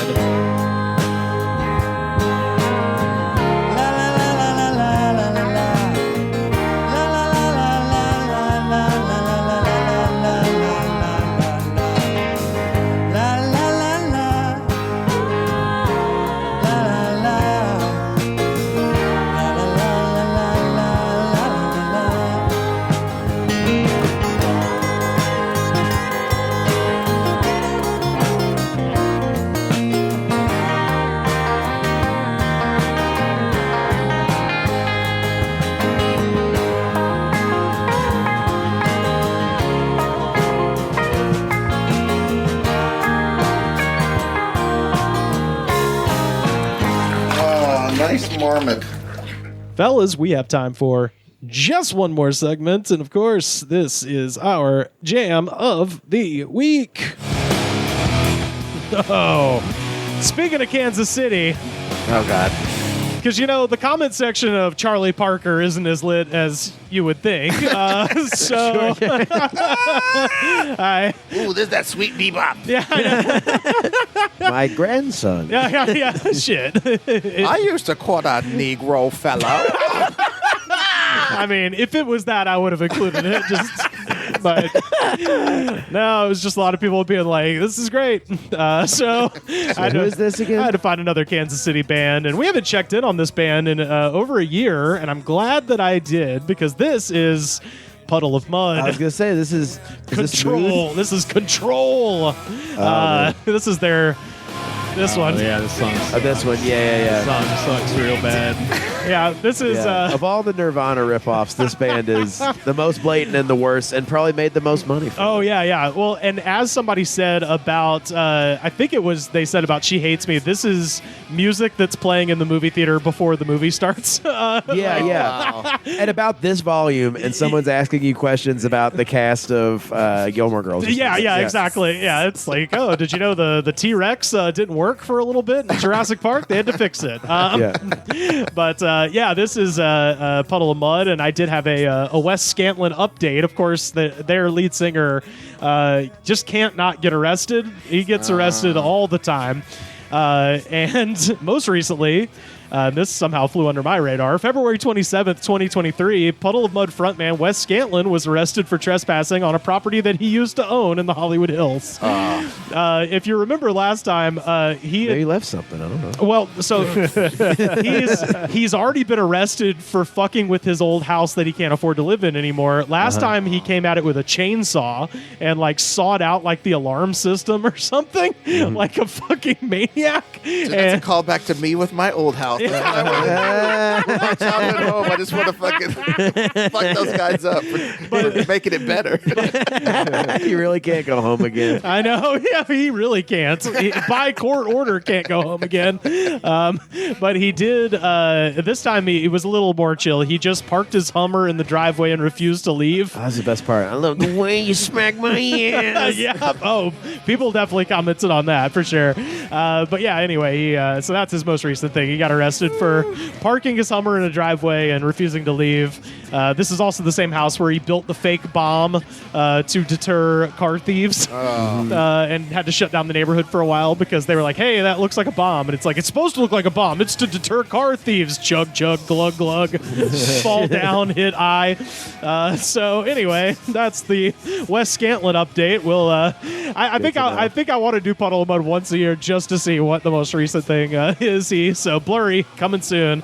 I don't care how depressing the comment section is. The Muddle of Pud. Muddle of Pud, baby. This also sounds like end credits music for a movie you didn't like. Oh, this is end credits for Torque or something. Yeah. Like some 2003 fucking action film. This is for some reason tucked away in like after 10 minutes of the credits of We Were Soldiers. In the song. But the other Puddle of Mudd song we've done was She Hates Me. And, the chorus, of course, She Fucking Hates Me. And I would say that the other title for Control should be I Fucking Hate Her. Yeah. I told you the Blurry story. Oh, yeah. Yeah. This is fucking deep, dude. I know we like to fuck around, but this song is serious, dude. But let us get down into the comment section for the song Control off of their 2001 record, Come Clean. The song has 25 million views and over 6,000 comments. I did have to find several versions of Control to find these, but I found them. First up, Mimi Ramirez from 8 months ago. I work part-time for Lyft. I picked up Wes and his mom at a bar at 11 a.m. They were shit-faced, and he literally fired his mom as his manager in my car. LOL. Shout out to Mimi. Bang. I didn't banger. Oh, I didn't know he was like a child star. He had a stage mom. He has a stage mom behind Momager. Momager behind Muddle of Pud. If I had to guess, based on the man's past behavior, the mom is the only person left that would work with him.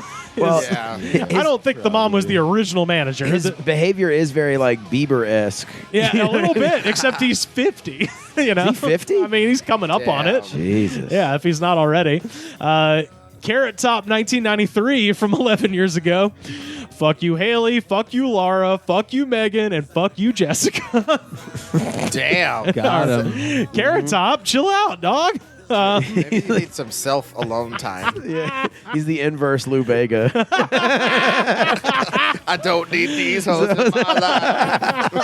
I understand being mad at one girl in the moment to be a collective mad about all four girls. Yeah, that's trouble. Well, it's one of those things where they say, like, if you meet an asshole in the course of your day, then you met an asshole. But if everyone you meet in the day is an asshole, you're actually the asshole. Yeah. So this might be a you problem, Carrot Top. He sent that comment and then ran his car off into the Grand Canyon, Thelma and Louise style. Dale Harvey from 3 years ago. I do not control no one but myself. Married for 20 years. She left me alone. Have I found another woman? No, not yet. So yes, I am alone and very fine. Very fine. Bye-bye from Dale, a.k.a. Cat Daddy. And I don't know if that's bye-bye from the comment or bye-bye from this life. Yeah. This is Stan. Yes, your man is the stand. But the good news is he is Cat Daddy, so, someone will eat his corpse, so that's good. Shit. This one's sad because of the screen name, Hanson Fam. So I believe at one point this was the family account of the Hanson clan somewhere out there.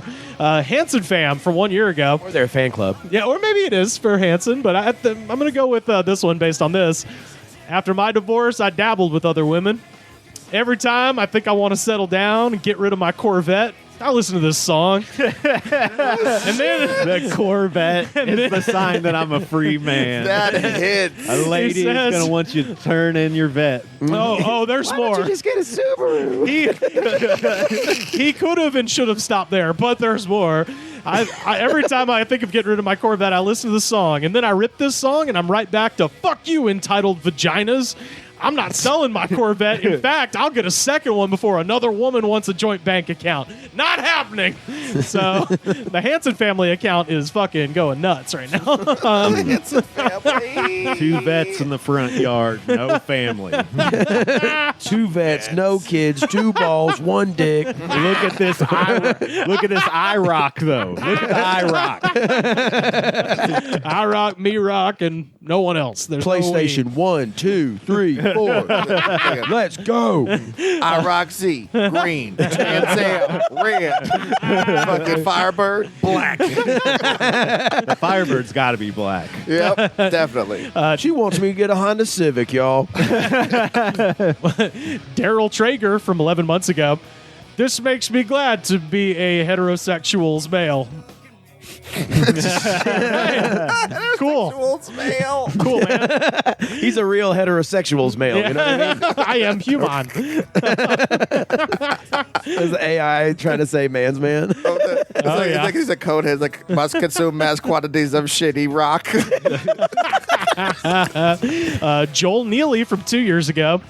I haven't stolen anything in years. Yeah, I used to. Wait a minute, that's an opening for your ass. I haven't stolen anything in years. Yeah, I used to commit petty theft in the past. Many people have. I'm not the only one. I used to, but I changed. I only stole because I'm an adrenaline junkie. Every time I did steal, I had more than enough to buy it. Trust me. I was fast driving drugs, etc. Once again, I do not give a flying fuck what you think of me. Hell yeah, Sounds bro. like you do. It really sounds like you might really care. In fact, the old thief-ass motherfucker. I've never let you in my house. You steal everything. Don't give a fuck about your adrenaline. Oh, God. I got a couple more here. And this one, so I searched high and low to figure out if there was anything else this guy had posted based on how this starts. There is nothing. So this is just cold. This is the first comment this dude has made in this song. John Vernoy from 9 months ago. Come to think of it, I thought that money... And another thing. And this might be the... I mean, we've had some drunk ones. This might be the drunkest. Come to think of it, I thought that money was the one in control in a lot of my life, too. At no time did you think, or we'd have to even make it with you. Fuck this year. In the morning, they're the same as the other day. Fuck this year and the B-COVID. That is timeless.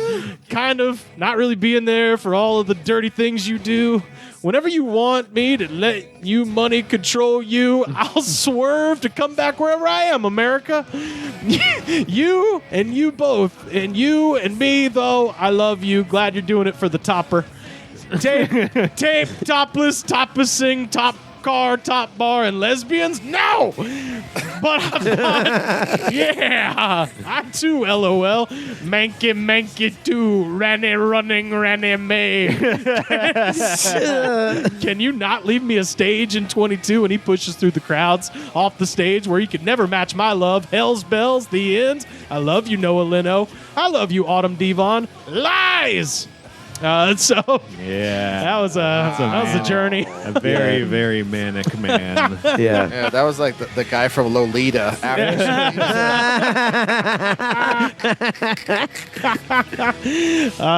AK Bubbles from 4 months ago. This one stupid girl wouldn't take me home.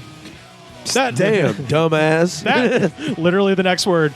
That dumbass got a DUI. There we go. There we go. With no keys in the ignition. And to add insult to injury, I got locked up with the crazy bitch, and I had to listen to her all night. And here I was thinking, this is where I go to get away from it. They got a taste of what that I have to put up with. She curtsied to the guard, and it pissed off the guard. At least they got to keep her in a cage instead of being in your face. The only thing that makes me late for work, fighting over sex. I still miss that stupid girl. Help! I'm stuck in a jack shack. Oh, my. Wow. I thought that other one was scattered. I think that one was more cohesive than that one. Oh, my God. These are disconnected thoughts. Like somebody so didn't take composition. So he got locked up. The as angry, a horny girl. thoughts. Yeah. He's mad. He's more mad he didn't get laid than getting arrested. Yeah, and yeah, having yeah. to get bailed out. Also, I like that the town is small enough where the drunk tank is just like, just throw everybody in there. It doesn't matter who. Yeah, at first I thought it was a girl. That's what made it sound even more crazy. Yeah. He likes the way she smacks his ass. Oh, yeah. And finally, Richard McCall from 1 year ago. Please, somebody find my ex-wife. Let's finish this song. She'd been sent by the depths of hell to wreak havoc in my life. Free at last. Miserable. Whoa! Wow. That guy's mad. He's Louise. Everybody's Wait, mad. Why is this song such a magnet for these indictments of matrimony? It's because the chorus says, "You're not the one for me," and that sets off yeah. people to the moon. Also, Yeah. this is one of those bands that you kind of have to be a shithead dumbass to still like in Oh, yeah. 2023. Yeah. Yeah. So all these people are kind of stuck 20 years in the past. Yeah. Yeah. And they are drunk. Well, much like you'd have to be drunk to enjoy this music. Yeah. And, yeah. And lest we forget, this is one of the bands that played COVID Sturgis in 2020. So, So anyway, that's what we're working with here. That is Puddle of Mud from Kansas City, the Paris of the Prairie. And that is Control, our jam of the week. Ed Greer, where can people find you on the internet? At Ed Greer Destroys on Instagram and Twitter. The Greatest Pod has a YouTube channel called The Greatest Pod. You can search that on YouTube. I also have Reboot It on YouTube, where me and my buddies reboot movies just for fun. And, it's kind of a comedic exercise. Hell yeah. And like I said, the Greatest Pod is my jam. I also do a thing called the Pop Culture League at the Alamo Draft House. So, yeah, a lot of shit popping. I'm opening it for Ron Funches June 28th. Ooh, in North Carolina, right? Yeah, the Raleigh one, 29th in Raleigh, North Carolina, 28th at the City Winery in Atlanta. Fuck. Yeah. We got listeners in North Carolina. We got listeners in Georgia. Go see Ed and go see Ron Funches. My God, that's going to be a fun ass show. Yeah, it's Tell gonna them be- Rivers sent you. Yeah, no, for real. Do When that. you get to the when you get to the front desk, say Rivers sent me. Yeah. You'll still have to pay for a ticket, but if you see Ed, tell him so he knows. Carter, what do you got to tell the people? You can find me on Twitter and Instagram at Carter_Glasscock. I mean that's it right now, I think. Sam, where can people find you? Sam Harder 666 on Instagram, on Twitter and TikTok. You can find me at Slam Harder. YouTube, LA Comedy Life. I stream video games at 6 p.m. PST on Fridays, unless I'm booked for a show, which is never. So I'm 6 p.m. PST check in. I'm going to play some video games and talk to you. There's a camera so you can see my face. What are you playing this week? I might play Bloodborne. Okay. I'm not completely decided yet. I hear it rules. It's a fun game. I started it last week. I'm sure you won't play some old Tomb Raider or drink some Lucozade. Yeah, some Lucozade. I drink an energy drink on it, but it doesn't help. It just gets me so into the game to like stop talking. Yeah. This is the most important thing in the world. Far Cry 3 right now. Hell yeah. You can find me on Twitter and Instagram at Rivers Langley. You can find our show on Twitter at The Goods Pod, youtube.com/The Goods Pod. New clips dropping all the the time there. Support our show at patreon.com/thegoodspod. Second best way to support the show, head to Apple Podcasts, rate, review, and subscribe. Show that attitude of gratitude, because if you do not have the attitude of gratitude, Daddy, dear lady's going to stomp your ass out. The Goods from the Woods was recorded and edited by me, Rivers Langley. You can find our show on Twitter at The Goods Pod. Our theme song was composed by Jonas, the Space Cowboy. This was a Brain Freeze podcast.